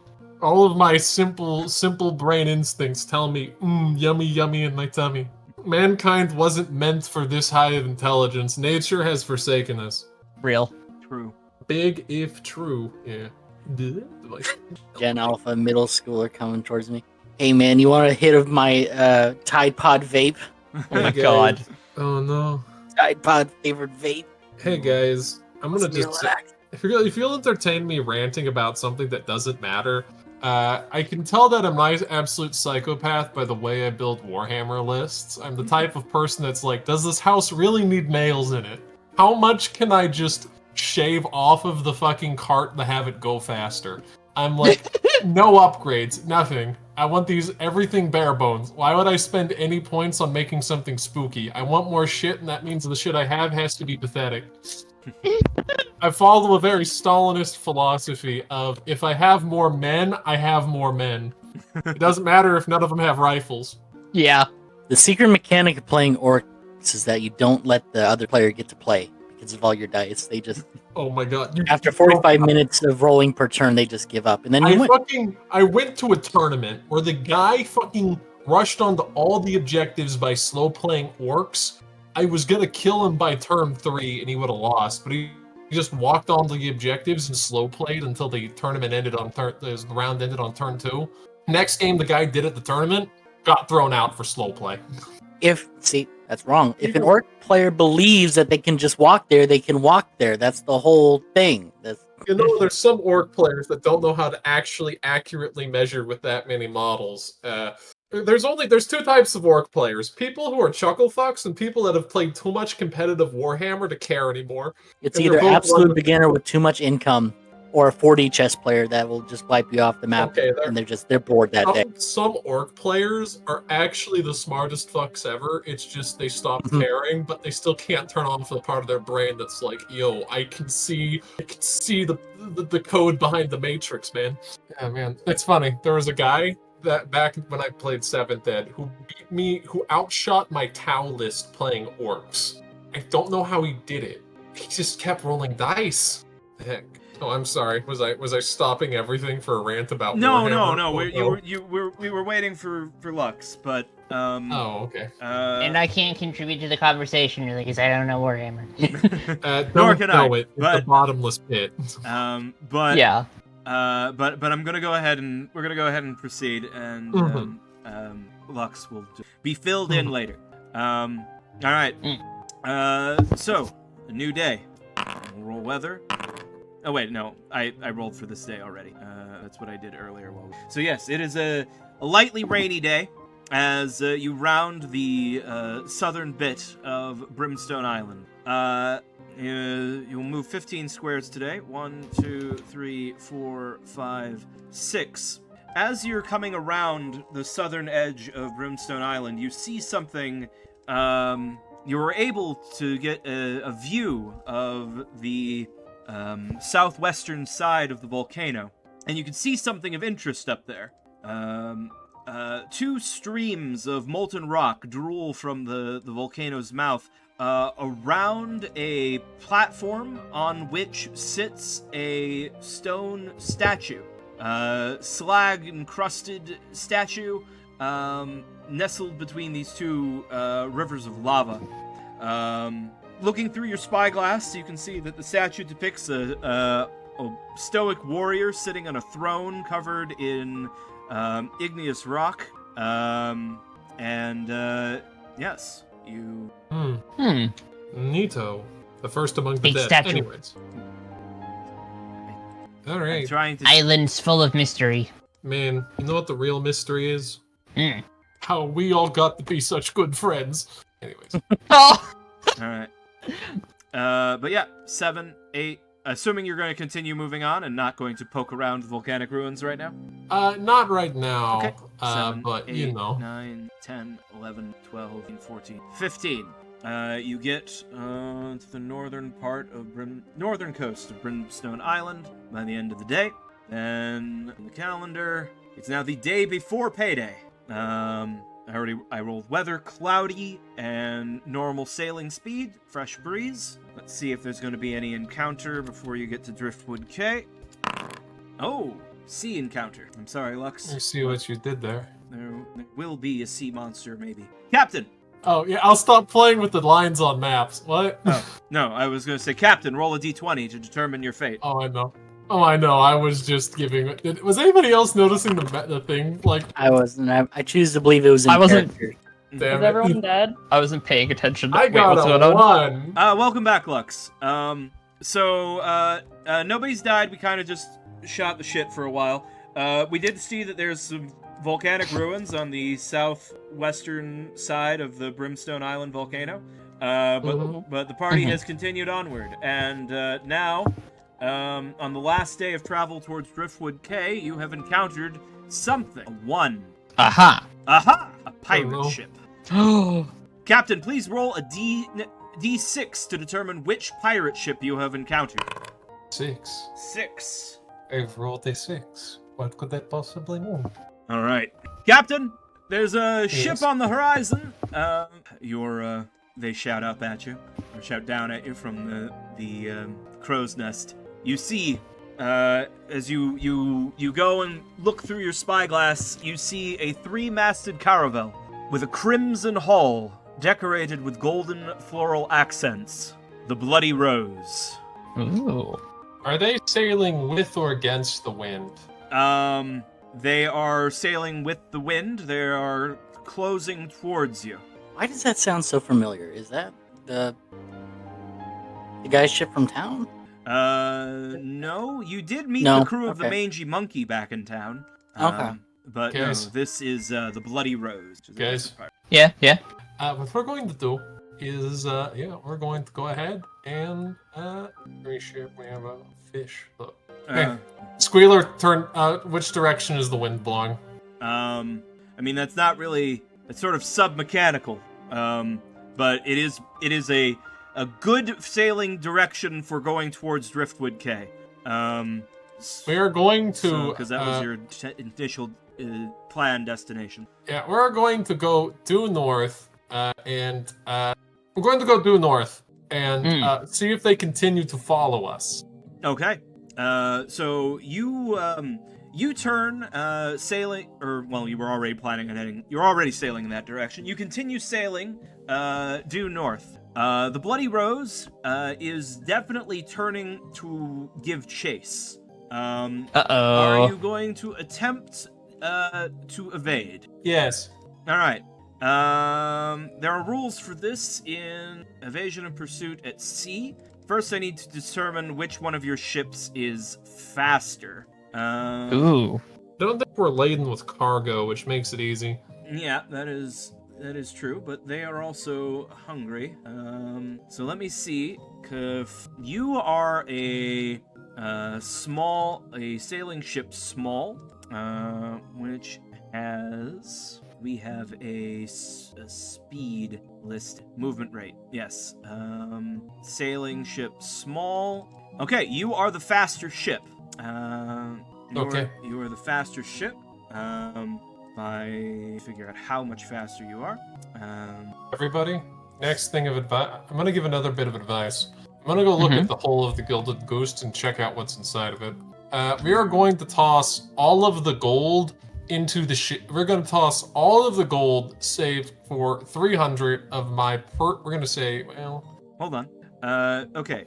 So, evasion. The chance of evasion is determined by the difference in the two sides' movement rates. You are 20%. You are 20% faster. Or sorry, no, you are faster. So that's the only thing that matters. So you will have an 80% chance of escape. Because you are faster. If the evasion roll succeeds, the pursuers cannot catch up and until the next day. And then only if a random encounter indicates an encounter. If the evasion roll fails, they will we will enter into a pursuit. Quick question. Mm-hmm. Do we still have the one ruby that had money on, the one valuable like ruby or gemstone that we had? I've still got it. Is it on your person? Yeah. Okay. So here's what we're gonna do. So first thing we're gonna do, I want to get this out of the way so that I don't forget to mention it. We're going to toss everybody's gold into the fish. We are going to then leave 350 gold. 300 gold. How much is the gem worth? 700, if I remember correctly off the top of my head. Let me check. Yes, 700. Here's what we're going to do. I will keep the gem, and we're going to keep 300 gold inside of the hull of this ship. If he does manage to board, we will not fight. I will tell him, I'll show you where the gold is. And when he says, where's the rest of it? I'll be like, okay, I'll bring you my family gem. I will give it to them, and they will think that they have gotten everything they need. Pirates typically don't murder you if you play ball. They will not suspect that we have a fucking fish. And also the fact that we are probably going this fast, it'll become instantly apparent that we're not laden with cargo. I will then explain to them that I am doing a job. I will explain to them that I'm actually doing a job for the guy at the lighthouse to go grab his brother, and I'm to be paid at arrival for doing this mission where I am ferrying him. So you want to go for this plan instead of trying to evade? No, we're going to try and evade. It's just if it's obvious that we're going to catch us, we are going to then flag to them that we are going to be surrendering. All right. Then Captain, Commodore, you put this plan into operation. You know, you load all of the valuable gold and gems, except for what you have outlined, into the fish. King, I assume, will be piloting the fish because he has the most experience with that. So, I'm going to be taking the 300 gold evenly out of everybody's stuff. We'll figure that out later. If it happens. If it becomes relevant. Okay. The fish, King dives under and just sort of will just keep pace with the Gilded Goose underneath the surface, underneath the I think I'm gonna hide beneath the Gilded Goose itself, so it's like even harder to see it. Perfect. All right. Davy Goodman will say, now, Captain, should we make some sort of signal for if I should laser the shit out of them in case things go very south? If they start hitting cannons, you go into action. Okay, sounds good. If cannons start firing, you'll know what to do. All right. Okay, so your ship is faster, so you have an 80% chance of being able to simply evade without them being able to pursue you immediately. So Captain, I'm gonna have you roll a D100. If you get 80 or less, then all right, you escape. However, if a random encounter is rolled tomorrow, you will encounter them again. I see. Okay. Well, you have evaded them for now. We are going to then go ahead. Every thing. This is terrible. This is terrible. Okay, I know what I do if he catches us. You know what I say? I show him my holy symbol, and I say, if you let us go, I will pay you all of the gold we get. We'll pay you the 1,000 gold we were getting paid at home. Not 1,000 gold. The 500 gold we're getting paid at home on top of all of this, and then we pay him the gold. That way I'm keeping my word even if I'm lying to his face. And he knows that he's getting a bigger payout at a different date, so he has an incentive not to do. I love how we just don't want to be anywhere here. Like this whole section here is just absolutely terrible, and we're being followed. Yeah, You have we're really.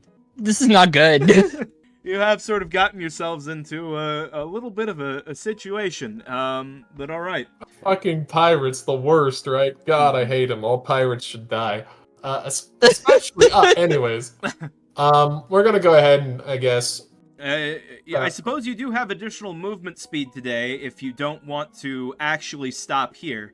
I would like to go to about right here is where I want to be. Okay. And if we run into trouble, the escape route is this, which I don't want to do, but Right, but you know, you certainly could. Okay, so you make it up to the north part of the north side of Driftwood K.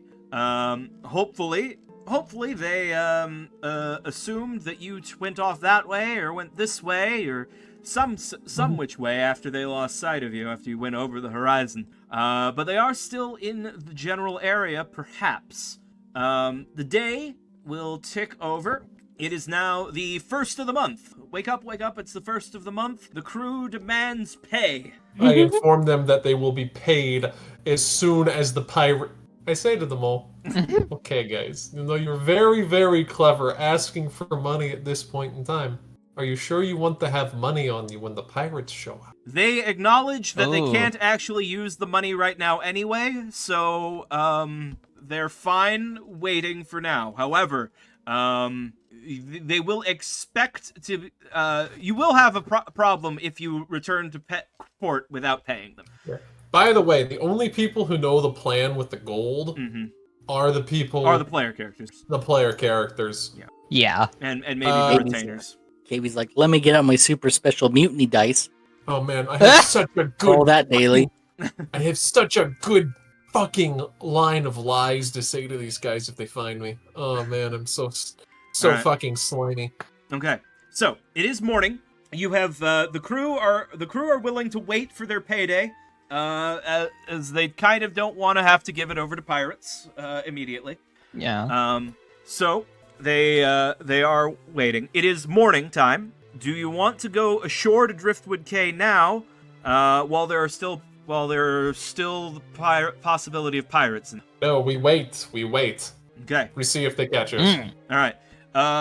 You have a 2 in 6 chance of them finding you. I'm gonna roll. Uh-oh. If I roll a 1 or a 2, the Bloody Rose will find you. If I roll anything else, Uh-oh. the day passes. They've sailed on. All right. Okay. The day passes. This is now the 2nd.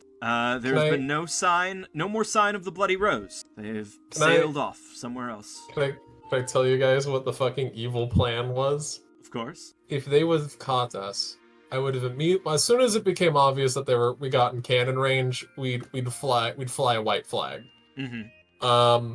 We'd immediately surrender, and when they come on, I'd tell them where everything is that's still on the boat, and then I'd say, "I'm sorry, please don't tell them, please don't tell them," and they'll be like, "What? I don't have the money to pay them until I get back to port."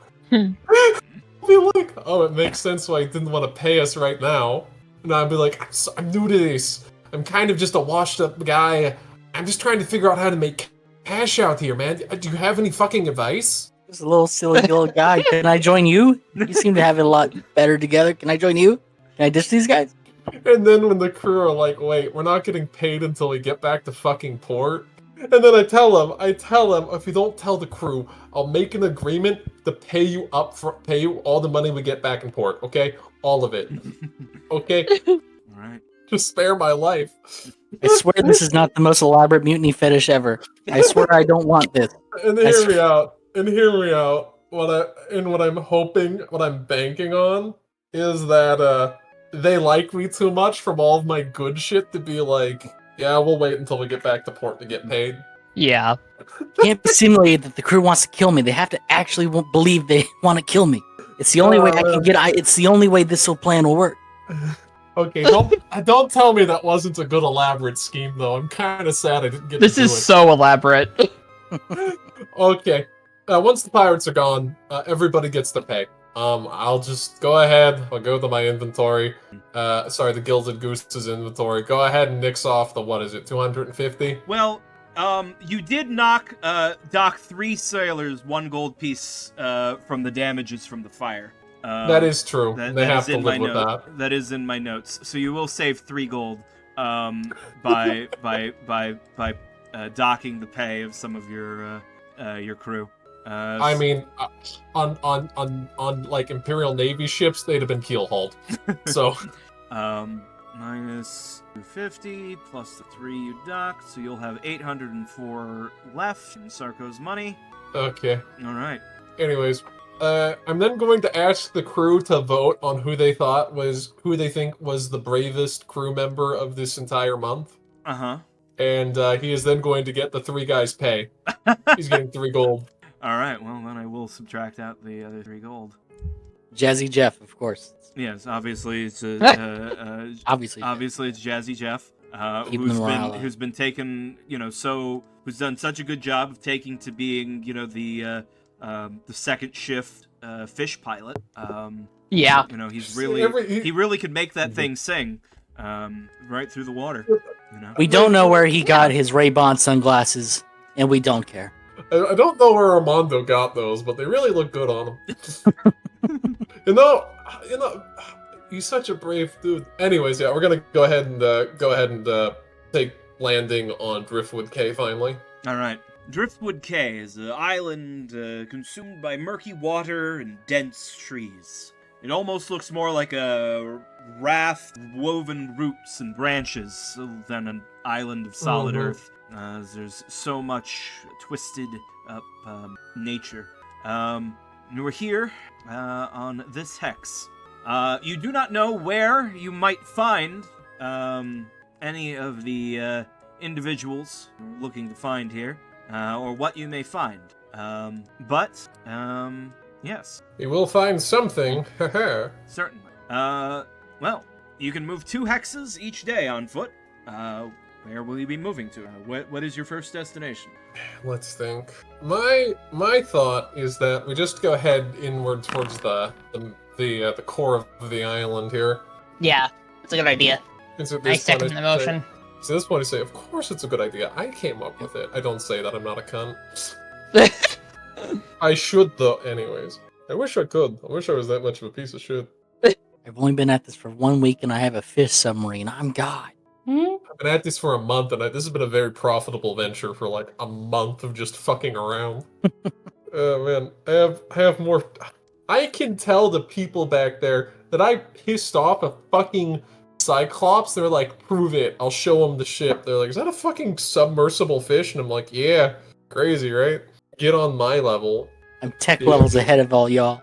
Do you know how to repair? You haven't even unlocked this node yet in the tech tree. Do you know how to repair it? You don't understand. This is yeah. Man, I feel like a fucking tech priest right now. Just hit it a few times and ask it very politely to do good. All right, let's get in there though. Let's see what the fuck we find. Yeah. All right. Captain, roll for me a d6. 1d6. 5. You end up camping in Driftwood Cay for the night. Morning comes next day. So far, there's been no sign of Bartholomew or any of the people that were sent with. Ominous. Continuing on towards the center of the island. Yes. All right. You find up ahead of you there's before you reach that there's You find some stone structure walls, crumbling walls from ancient houses and things, all twisted up in the roots and branches Driftwood Cay. As you approach the center of the island, you see that there is a massive tree up ahead of you. It seems to be marking the center of the island. As you approach, you do see something unnatural, or rather, a mark of something not of intelligent make. The trees at there's a clearing up ahead, the giant tree in the center of it, and you see that there are scorch marks marring the trees at the edge of this clearing. In the clearing is the massive banyan tree with a giant statue buried up to its shoulders at the base of the trunk. It's a giant statue. You can really only see the head and shoulders of it. It's a tree. It's buried, and the tree itself is sort of grown around it with all of its roots. The tree itself has these great branches high above, and you see 3 plump, golden, heart-shaped fruits glistening in the sunlight, hanging from... Oh shit. Those are heart containers. Are those heart containers? Like Zelda. Oh god, I don't know what that means, but I hope it's good. Let me think here. Let me think. Fuck. Okay, do you just want to like yoink that shit, or do you just want to lift it? No, wait. We don't have anyone that can fly. Yo, wait a minute. We do. Hey, can you tell your like bird thing to go grab some of those fruit? Jan will look. I could do that. She turns to the bird, points to one of the fruit, and says, "Fetch." The hawk floats up, and lifts off of her shoulders, and the hawk starts flying forward, and you see, as soon as the hawk is into the clearing, the statue at the base of the tree slowly turns its head and looks up at the hawk in the sky. Oh no. Its eyes suddenly glow green, and a beam of energy flies, bursts from the statue's eyes a round later, dealing 12 damage, save for half to the 2 hit point hawk. That is the worst 66 I've ever seen. Davy Goodman's just, oh no, that's unfortunate. Jan just sort of like, I like birds. The bird instantly cooked like a Looney Tunes. Oh no. Oh no. Falls to the ground. We've completely hollowed you out physically and emotionally, haven't we, Jan? Oh dear. It took months to train that bird. You seemed close. You seemed very close. Look. I am so sorry. You can't even find a hawk like that on this side of the ocean. King will avenge Hawk. Hold on. Well, I don't want you getting barbecued. I'd rather. So hear me out, guys. What matters is that we should go check out that statue. How to avoid barbecue? What is barbecue, by the way? It's like a roasted meats. Like a type roasted. Oh. It's when meat gets cooked. A very specific way. You know, you all might hate me for this, but I believe, once again, Pom Pom may be our solution to this. Mirror! That is correct, Mirror. Mirror! Did it shoot a laser, or... I don't... It shot a green laser, I think. I would not suggest... It was a bolt of crackling energy. End quote. Oh! Okay. Pom Pom thinks it might be a bit dangerous, but maybe we can set up the mirror and then stand away from it. No, I'm not. We're not doing that. I am not going to pay out your fucking workers' compensation for dying. Okay. Sarko, I have to interject. Looks over and says, "Hold on, we get workers' comp." Okay. If you die, if you die, your family gets the share for what you would have gotten at the end of the month. Oh, fair. Yeah, to cover funerary expenses. If you Well, lose hold, an arm, hold on, Sarko. That's your crew. Don't speak for my. I'm her manager. Don't speak for my policies and what I do. well, that's a problem between you and your help here. Yeah. As far as I'm concerned, you have to pay that out if you're going to be on this crew.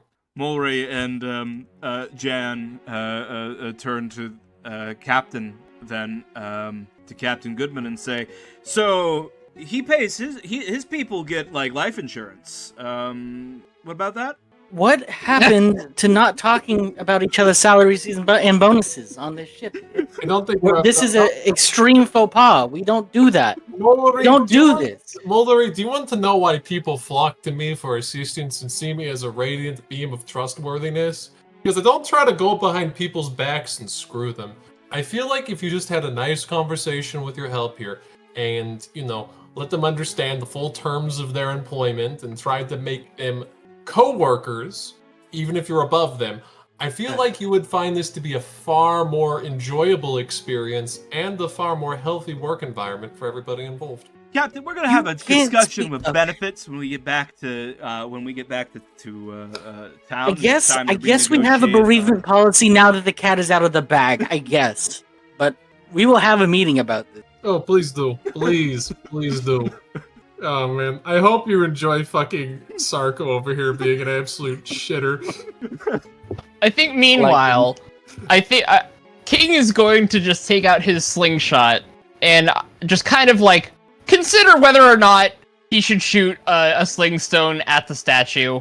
Just kind of debating it. You guys can stop him if you think this is a horrible fucking idea. King. Hey, King. Mm-hmm. So I'm gonna give you some advice here. So you saw what happened to that bird, right? Mm. Think you could take that one on? Do you think you could take that on the chin? King is carrying shield. Okay, King, I like the attitude, but hear me out. I don't know where your family is, and I don't want to go pour out that gold into the ocean. So how about this? Don't do what you're about to do.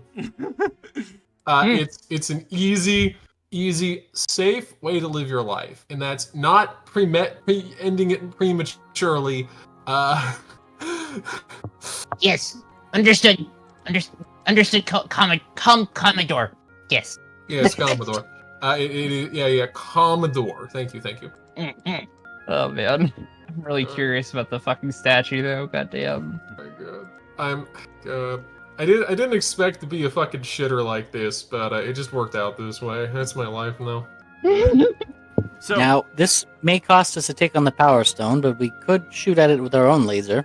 I don't know if that's a good thing. I don't think can we even get close enough to do it. no, you're We fish. would need fish. Yeah, your fish. You're currently like a couple of each hex is 6 miles. So I'd rather not fortage out the fish. Okay, let's just go up to the statue. Let's go up to the statue and check this bad boy out. Goes up to the statue. Okay, so Oh boy. Captain Sarko.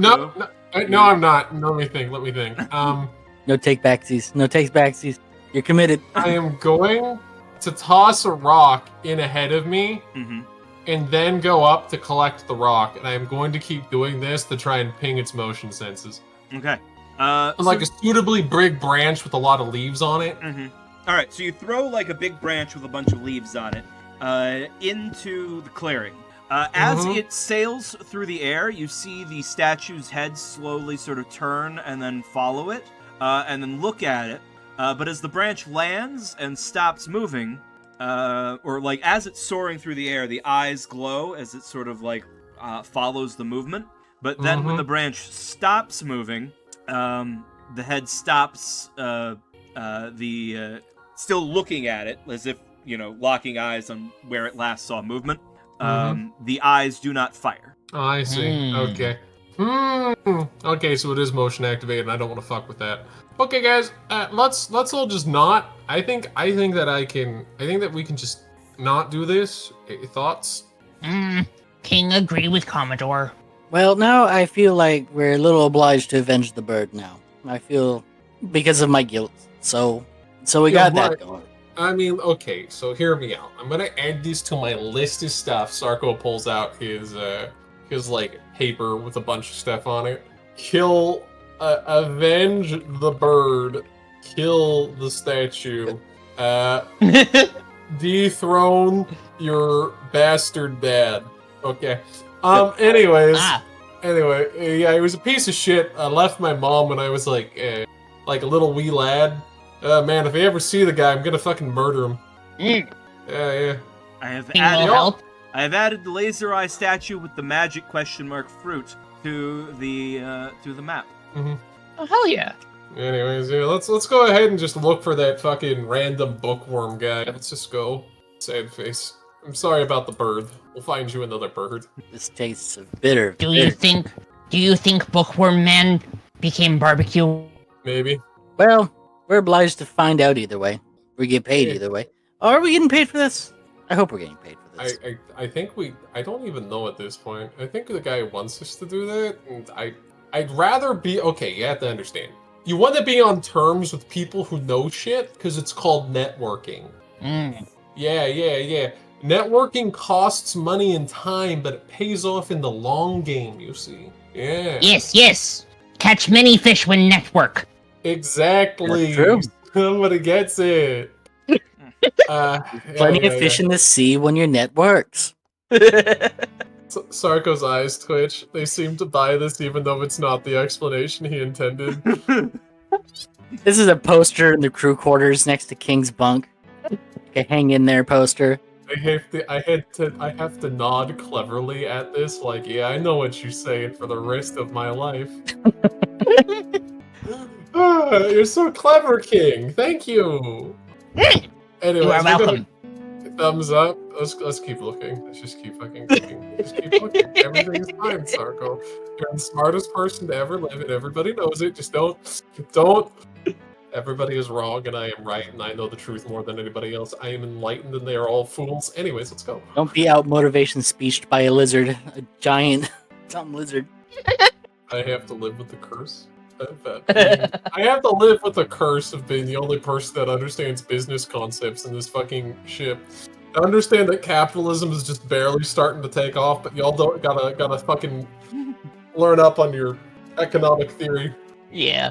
If we're just buying time right now, though, funny thing, I just got my hair cut, and I'm big happy because I finally reached the point where all of the really damaged heat damage stuff on the ends is gone. Okay. Nice. Is it okay if I always a post a good feeling. selfie? I'm gonna do that. Is that fine? Yo! That's fine. I've never seen your face before. So Let's yeah. go. Fuck it, let's do this. Guess we're dealing with this voice for now.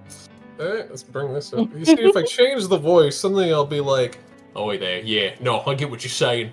I don't murder my brother. Yeah, get me those pancakes." Oh man, you were such a fun character to play. I'm ready to continue. Oh, I'm gonna post my selfie in here first though, because I think I accidentally piqued everyone's interest. Okay. Yeah. A little bit. Gotta see the haircut, girl. Yeah. Let me see if I can go grab it. Is this it? Yeah, there we go. I'll post. Your hair looks so fluffy and soft. Oh my Yeah. gosh. I really like your glasses too. Oh, thank you. They're starting to crack on the edges, so I need to buy round glasses from a different fucking brand. They're very cute though. Yeah, no. Yeah, when I finally like got your those- hair. I like that kind of Thank you. dark red color. Yeah. The only problem is now that we have red hair, it's like all of your choices for your wardrobe has to feed into that. Yeah. Yeah. But it's fine. Red's always been our color. Anyways, I'm gonna stop. I'll take all your praise to heart and know that I'm prettiest lady any of you have ever met. And we'll Beautiful. go ahead and continue on with this session because I think Cave wants us to start moving. All right. Yeah. Okay, so you still have one more hex that you can move this day. Where would you like to go and... Right here. Alright. Be me over here. Sends her bird to do it because I'm 90% certain there's a 10% chance that we'll get murdered for it. Alright. I feel so bad for Hawkeye. Hawkeye has had the worst employment experience. I'm Solely. She's the pay has to, I hope the pay is worth it. Well, you paid her the 200 gold for sitting in for chilling in the castle for a week, so that was pretty good. Yeah. Pretty good, return on investment. As long as she doesn't think about the scenario where she would have been executed, risk to return is pretty good. As long as she can she's- deal with the PTSD. Yeah, she is still the only NPC that has been terrified for her life for an entire week because of us. Yep. All right. Look at bright side, Hawkeye. Perhaps we find Wolfbat for you. I would like a wolf pat. Hey, maybe we'll get you a giant caiman. I hear there's these black ones that get bigger than alligators. All right. Maybe there will be a crab. I want a crab. I want a crab. I need a fuck it, not a bird. I'm getting a giant crab. Giant enemy crab. No, you don't understand. That is a status symbol for me. Hey, Captain, roll 2d6 for me. I want you to know, 2d6. My guy worships a giant crab named Krakenos that is the sea god of greed. I need a giant crab. Oh, hell I yeah. see. I didn't know it was a crab god. That's amazing. Yeah, it's a giant crab whose symbol is a grasping claw, who's portrayed as a massive leviathan who has its shell made out of sunken galleons. I love it. It's like the crab from Moana. Yeah, it's the it is the bastard child of the goddess of the moon and the god of the sea. Oh, it's a good Wow, thing I we might love be it. fighting 70 of them right now. I love legally distinct for copyright Tamatoa. Because it was a bastard, it was cursed with a loathsome form and an insatiable desire for greed. But it is considered a neutral entity because it can never break a deal. Aren't we all? See. It is the yes, they are the taxman of the sea. Okay. I rolled a 7. None of you can ever be mad at me. Captain Davy Goodman, please roll a d6 for me. I'm so Okay. happy. I'm just happy that everybody calls me Commodore now. All right. Yeah. Night has fallen. Everyone, please mark off a ration if you haven't already. Oh yeah. And you are at camp. You're resting, sleeping, and silliest Sally Pom Pom, you are on watch. Everyone else is asleep, and Sally, you, being as you are on watch, may make a roll a d6 surprise. Oh no. Uh-oh. You are not surprised. As everyone is sleeping around the campfire, Is it really sleeping if you don't have your weighted crab plushie? I mean, True, I'm always saying this. as you are sleeping around the fire, Sally, you hear some movement in the grasses to north of your camp. Some rustling. Rustling, you say. Can I try to move silently? I don't want to get super close to it. I just want to see if Pom Pom can kind of edge closer to get a better idea of what it is without also alerting them to knowing that she's moving and she's on to them. Sure.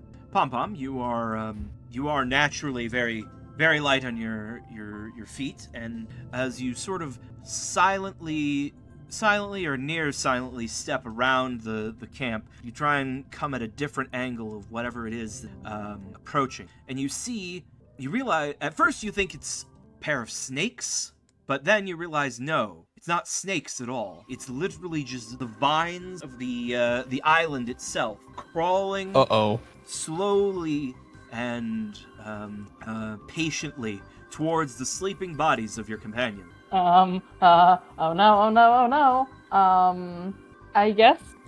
First course of action, if they're coming towards the sleeping bodies, the next best thing to do is to make them not sleeping, correct? That would make sense. Yeah. I don't know with the nature of this if I'm allowed to just kind of walk around and shake everyone awake, or if I should start honking my clown nose really loudly. You should do that, just because that's great. Pom Pom's warning signal is going off. It's her clown honking. I like to think the first honk is just a normal honk. The second honk is a little bit quieter, and the third one is the fucking loudest siren wail you've ever heard. Yeah. Yes. It's exactly that. I think, okay, at that point, King gets startled awake and immediately grabs his trident and looks around for whatever the hell's happening. Holy fucking hell. Oh my god. I what? Captain Vines are Davy moving. snaps away. Pom Oh Pom, no, it's happening. The The clown is attempting to assassinate me. Vines are moving. Pom Pom. What? As everyone wakes up, from all this commotion, the vines are now laying limp. Oh. Pom Pom's brain cell is honking now. Okay. Pom Anyway. Why did friend Pom Pom wake up? Pom Pom points at like the vines that have kind of like begun encroaching. I assume they look a little bit out of place from like the rest of the brush around us. Yeah, they were sort of like reaching out from their trees towards them, but as soon as there was all this noise, they stopped moving. You know what, Pum Pum? You're very smart. Okay, guys, start hacking. Point them out. All right. Pom Pom wonders if because you all were asleep they were coming for you, or if they don't like the noise. I don't like them So- alive. So we make much noise possible. They are not set to be friendly. The vines are not our friend. I feel offended. I just wanted to make friends. Be buddies. Be chummy-wummy. All right. The vines are currently playing dead. So yeah. I'll give you all initiative. Not a surprise round, but I will give you initiative. Okay. And let me switch over to some combat music. All right. That's enough calm and relaxing video game music, water themed tracks. Now we go to Darkest Dungeon soundtrack, The Cove Battle Extended Version. Oh. Yes. All right. This is side-based initiative, so you may take your actions in any order you like. Your side has initiative, because the vines are trying to play dead. Choose your target and make an attack roll. If you want to be helpful to me, you can mouse over your targeted vine and click T to target it before you make your attack roll. Ooh. And Okay. let me roll their hit points. Oh. And then I like the little like triangles that kind of zoom in, like motherfucker detected. Mm-hmm. And if you do that, when you click your attack roll, it'll tell you whether or not you hit. Okay. Based on the armor class that I have set for it. Question. I get an extra spell back at the start of the day, right? Yes, you get your spell. You get your spell back after. So as a cleric, you have to spend 8 hours sleeping, and then I think there's like an hour prayer time. But yeah, basically, after a night's rest, you get a new spell. Okay, I'm gonna fucking try and cast wounds on one of them vines. All right. All right. Technically, there is an order of operations to this, but you guys have like the initiative here, so I'm not going to worry about that. So you're going to cast Cause Light Wounds. Mm-hmm. This does require a melee attack roll. So do I just roll? So do I just hit the dice on cause light wounds, or do I want to? I don't know what will happen if you do that. Let's find out. I didn't program it. Okay, that just rolled the damage. I guess we know what I'll do if I hurt it. Let's go. I'll just go ahead. I guess So I go down to there's a Demon button on Pride your and front Maze. page, MEL. That's melee. If you click that, that'll make a melee attack. All right. 13 does not hit their armor class. Does that mean the spell's? Does that mean the spell's gone too? It is unclear, but I'm going to I'm going to treat it the way it worked in 3rd edition because I know how that was. And now your hand is charged with with negative energy. The next person or thing that you touch will suffer the damage. Okay. Okay. Guys, tell me if this is a good idea. Uh-oh. I have flint and steel. Now, 13 armor class scares me a little bit. I need to use the restroom. Oh, it's not. It isn't 13. It's higher than 13, right? Yeah. Higher than 13. So, I was thinking maybe try a little chicanery. A little bit of fire? I mean, okay. Fire chicanery. You do have a. If you know me, I will never say no to fire.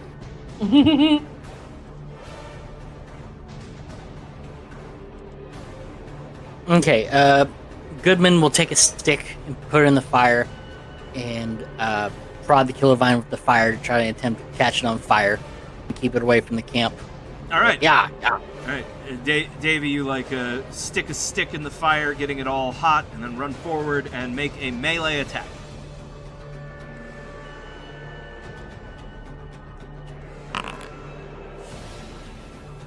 Unfortunately, not a hit.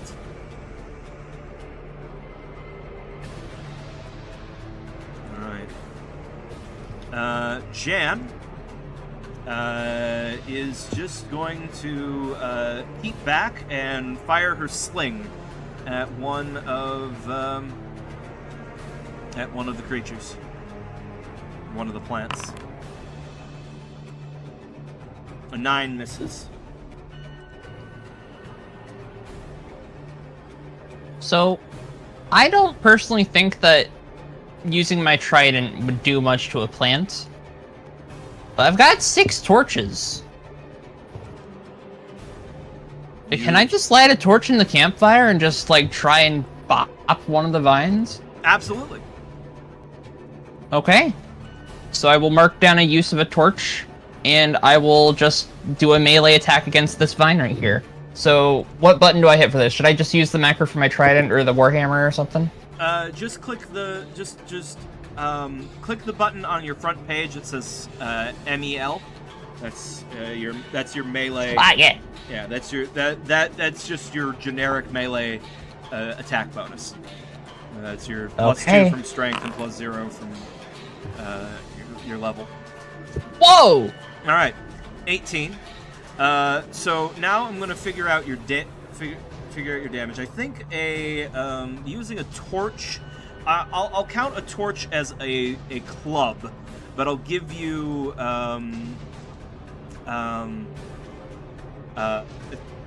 but because it's a plant and it is on fire, I will give you I will allow a chance to set the plant on fire. So roll a d4 +2 for how much bludgeoning damage you do. Okay. +2, d4 for it being a club, and +2 for your strength. All right. Not bad. All right. You bash it, and I'm gonna make it have a save versus breath attack, and if it fails, it will be on fire. Okay. Because it is a plant, and you have hit it with a torch. Unfortunately, it gets a good roll and avoids being on fire for now, but you can try again later. Okay. Yeah, gotcha. Mulroy looks at his musket. Should I shoot it, Captain? I'm not going to answer that. I'm not asking you, Commodore. Why aren't you asking me? Yeah, answer him. Answer him fucking good, baby. Whoa, where's this hostility coming from? Mulroy No, don't waste a shot, Mulroy. It's a vine. You won't do much. Grab a torch. Yes, sir. Mulroy will light one of his torches. I will use up a torch from his thing, and he will run forward, and he will start bashing. Over in the corner, Sarko will remember this. Wow, 3 of you have rolled a 13 against this creature with a 14 armor class. Oh my fucking god. Damn. Alright, so that's... Did Pom Pom act? I don't think Pom Pom took an action. Pom Pom did not act. I'm wondering, I don't know if I can do this, but I don't know if I could, put one of my arrows into the fire and then shoot it into the vines to be, a fire projectile to see if that works, or if I should just, I love that idea. Yeah, I don't know if that would be a thing that I could do though. Yeah, you could try that. I mean, you won't catch it on fire, but maybe if you get the metal hot enough, it might catch the vine on fire. Yeah. Because like you don't have like ready to go fire arrows, but if you just get the metal tip of your arrow hot enough, it might catch the vine on fire. I'll give it a save. I'm sorry, Yeah. didn't you hear? Vine is dead. I'm just doing some video game logic here. There's a fire, there's some vines, there's a line of sight between the fire and the vines. Alright. So I assume that's just I just like that's a firing of my bow, just like normally. Yep. Which one? Just choose whichever one you're targeting. And there's 3 people on that one. I'll target this other one. I'll help the Commodore out. Okay. I just closed my character sheet for some reason. Relatable. It happens. It can happen. 20. 20 hits. 6 damage from the arrow. Max damage. And I will have it make a saving throw, also breath attack, I guess. If it fails, it will be on fire. That is a fail. Whoa! Yeah!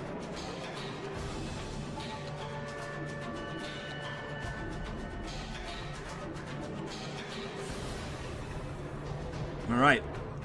At the end of the vine's turn, they will take a d6 of fire damage for being on fire. All right. It is now the killer vine's turn.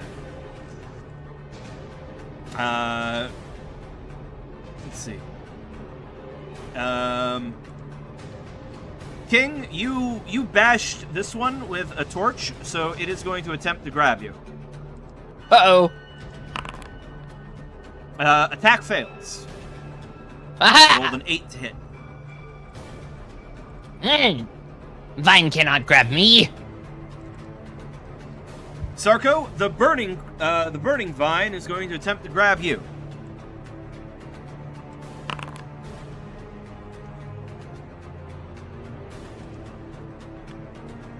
What did I miss? You have been grappled by the vine, and you take 2 squeezing damage. Oh God! It's squeezing me. damage. Man. Is that the damage type? There's no damage type. It's just damage from being squeezed. Okay. I it was really helpful for a second that was what it was actually called in the game, and that would have made me very happy. No, it's typed. It's untyped. It's just, bludgeoning, I guess. But Yeah. Yes. I'm going to go ahead and do what I always do. Mm-hmm. I'm going to try and touch it. It is touching you and on fire. So hold on. It will now take a d6 of damage for ending its turn still on fire. It's 2 more damage. Sarko. We'll now go back to the PC's turn. Sarko, you are being crushed by this vine. At the end of your turn, if you have not broken free, you will take another d6 of damage. Did you do your 2 damage? Your hit points still. I'm gonna hit it. Sorry. 9. Yeah. So at the end of your turn, you will take another d6 of damage as it continues squeezing you, unless you break free. It hurt me on its turn. No, it will hurt you at the end of its turn. Oh, you mean at on the end its... of At the end of your turn, if you have not escaped, you will it will squeeze you for a d6. You may make a strength check to escape, or you can try and kill it. My strength is a big fat 9, so I'm just gonna try and touch it. Okay. You may make another melee attack to deliver that cause light wounds. Oh my god. Oh my fucking god. Alright. The Commodore is being squeezed to death by a burning vine. Everyone else, what actions will you take? Mulroy's going to go ahead and just bash the enemy in front of him with a torch. He gets a 16. That hits. I'm going to yell very loudly, get this off of me. And then we'll do a D4 of bludgeoning Commodore! damage. This Killer Vine takes 3 damage. Makes a saving throw to see if it catches on fire. It is now also on fire. Nice. I think. Oh. Do we wait? Do I take a turn? I just realized we don't have a turn order, so I don't know why I think it's just just now reaction. processed that. Mhm. Okay. I was going to. Yeah, it's side-based initiative, so you can all act in whatever order is strategically optimal for you, or just go when you feel like it. Okay. Got it. Pom Pom, you go first. Yeah, I was gonna ask if Pom Pom can go up and try to free Commodore with her big 13 strength. Absolutely, you can use your action to provide the strength check to free the Commodore. That makes sense to me. I need help. I need healing. Pom Wait, I'm Pom the healer. Pom Pom squeaking right over. All right, go ahead and click your strength stat to make a strength check. Nice. All right, Commodore. Mm-hmm. Silly Sally comes over and rips that vine off of you and pulls you free. Oh my god, you're tough. Oh my god, you're strong too. Holy hell. Pom Pom did a lot of spotting work for the acrobats. Pom Pom Okay. lean. Okay, it's just fuck. Okay, it is really hard for me to move good on this peg leg. All right. Okay, Goodman is going to. Can I do this? Can I switch over to my sword? No problem. Yep, no problem. Put it on fire. Okay.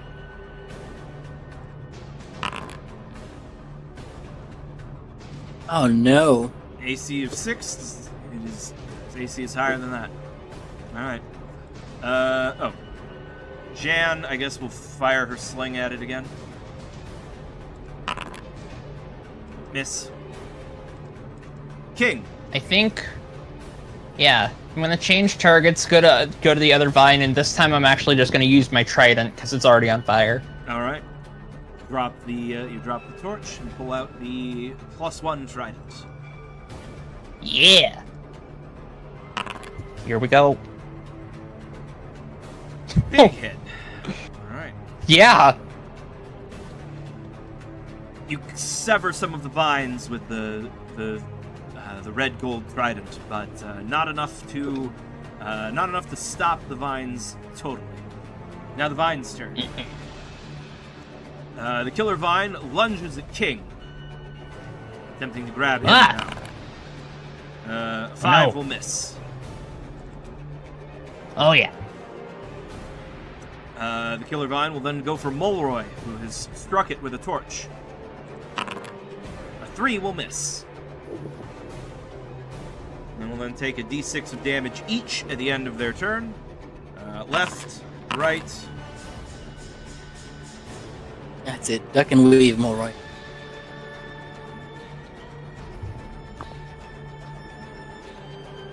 All right. The vines are badly damaged from the fire, but they are still fighting. New round. King. And everyone.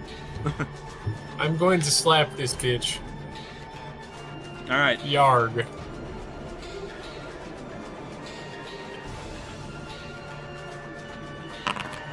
Okay. All right. Do you want to re-roll your damage, or do you want me to scroll up and use the damage from before? I'll use this because it's the exact same roll. All right. I think you actually rolled higher before, but Nope. What the damage was a D6 was a oh you meant the one from way back. Yeah. I mean, if you want to use that one, please. all right. No, I'll just use the most recent one. Am I allowed to describe what happens? Yes, as you leave it near death. So all over it's so chitinous, almost like the surface of a shellfish. Weird skin starts to form on it where it's natural planty sheen should be as its body slightly deforms and forces it to move in unnatural ways. All things return to Crab. Yes. All right. Yeah. Gabe, if I kill somebody with this, can they, like a crab, just roll out of their corpse? I'm okay with that. Jan misses with her sling again. Mulroy, I guess, will bash his target. Unsuccessfully. King and Goodman. Oh, Goodman I acted. Did I act this turn? I'll just stab again with my trident.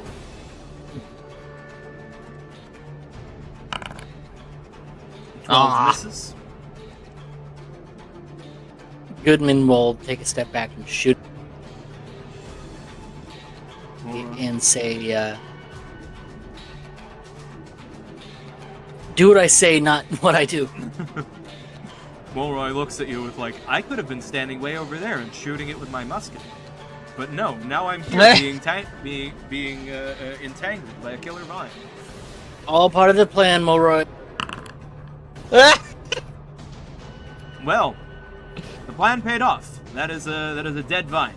As the vine lunges, Goodman fires his pistol and cuts it right in half. All right, King and Pom Pom still haven't gone this round.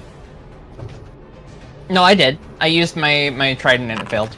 Oh right, yes. Okay, Pom Pom still has to go. Pom Pom Pom. Pom shoots at your one squeaky. Guess how many hit points it had left. 1? Yes. Yeah! Pom Pom MVP. 1 damage, but it was the one that mattered. I did Yes. listen, I did max damage and caught it on fire when it counted, and then I did exactly 1 damage because I saw that was all it had left. Yeah. And It was intentional. It was planned. And you pulled the And I captain pulled the out captain again. out. Yeah. The all right. Commodore, yeah. I can still feel my legs breaking in my knees. I mean, my knees. I mean, my knee. My singular knee. All right. So the the vines are slain. The jungle goes quiet. No more monsters come crawling out in the night. Each vine, let's see, there are 3 hit die monsters worth 50 XP each. Oh, nice. So that's 100 XP, but when we divide it, we have 4 player characters and 2 retainers, so that's divided by 5. You all get 20 XP. Mulroy and Jan get 10. And do we get our percentage on that? Yes, and you'll get your percentage on Oh that boy, as 11. well. So 5% of 20 would be 1. 1. So I just get 21 points. Okay. Thank you. I know.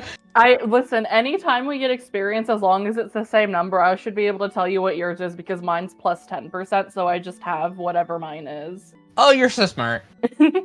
Mulroy, though,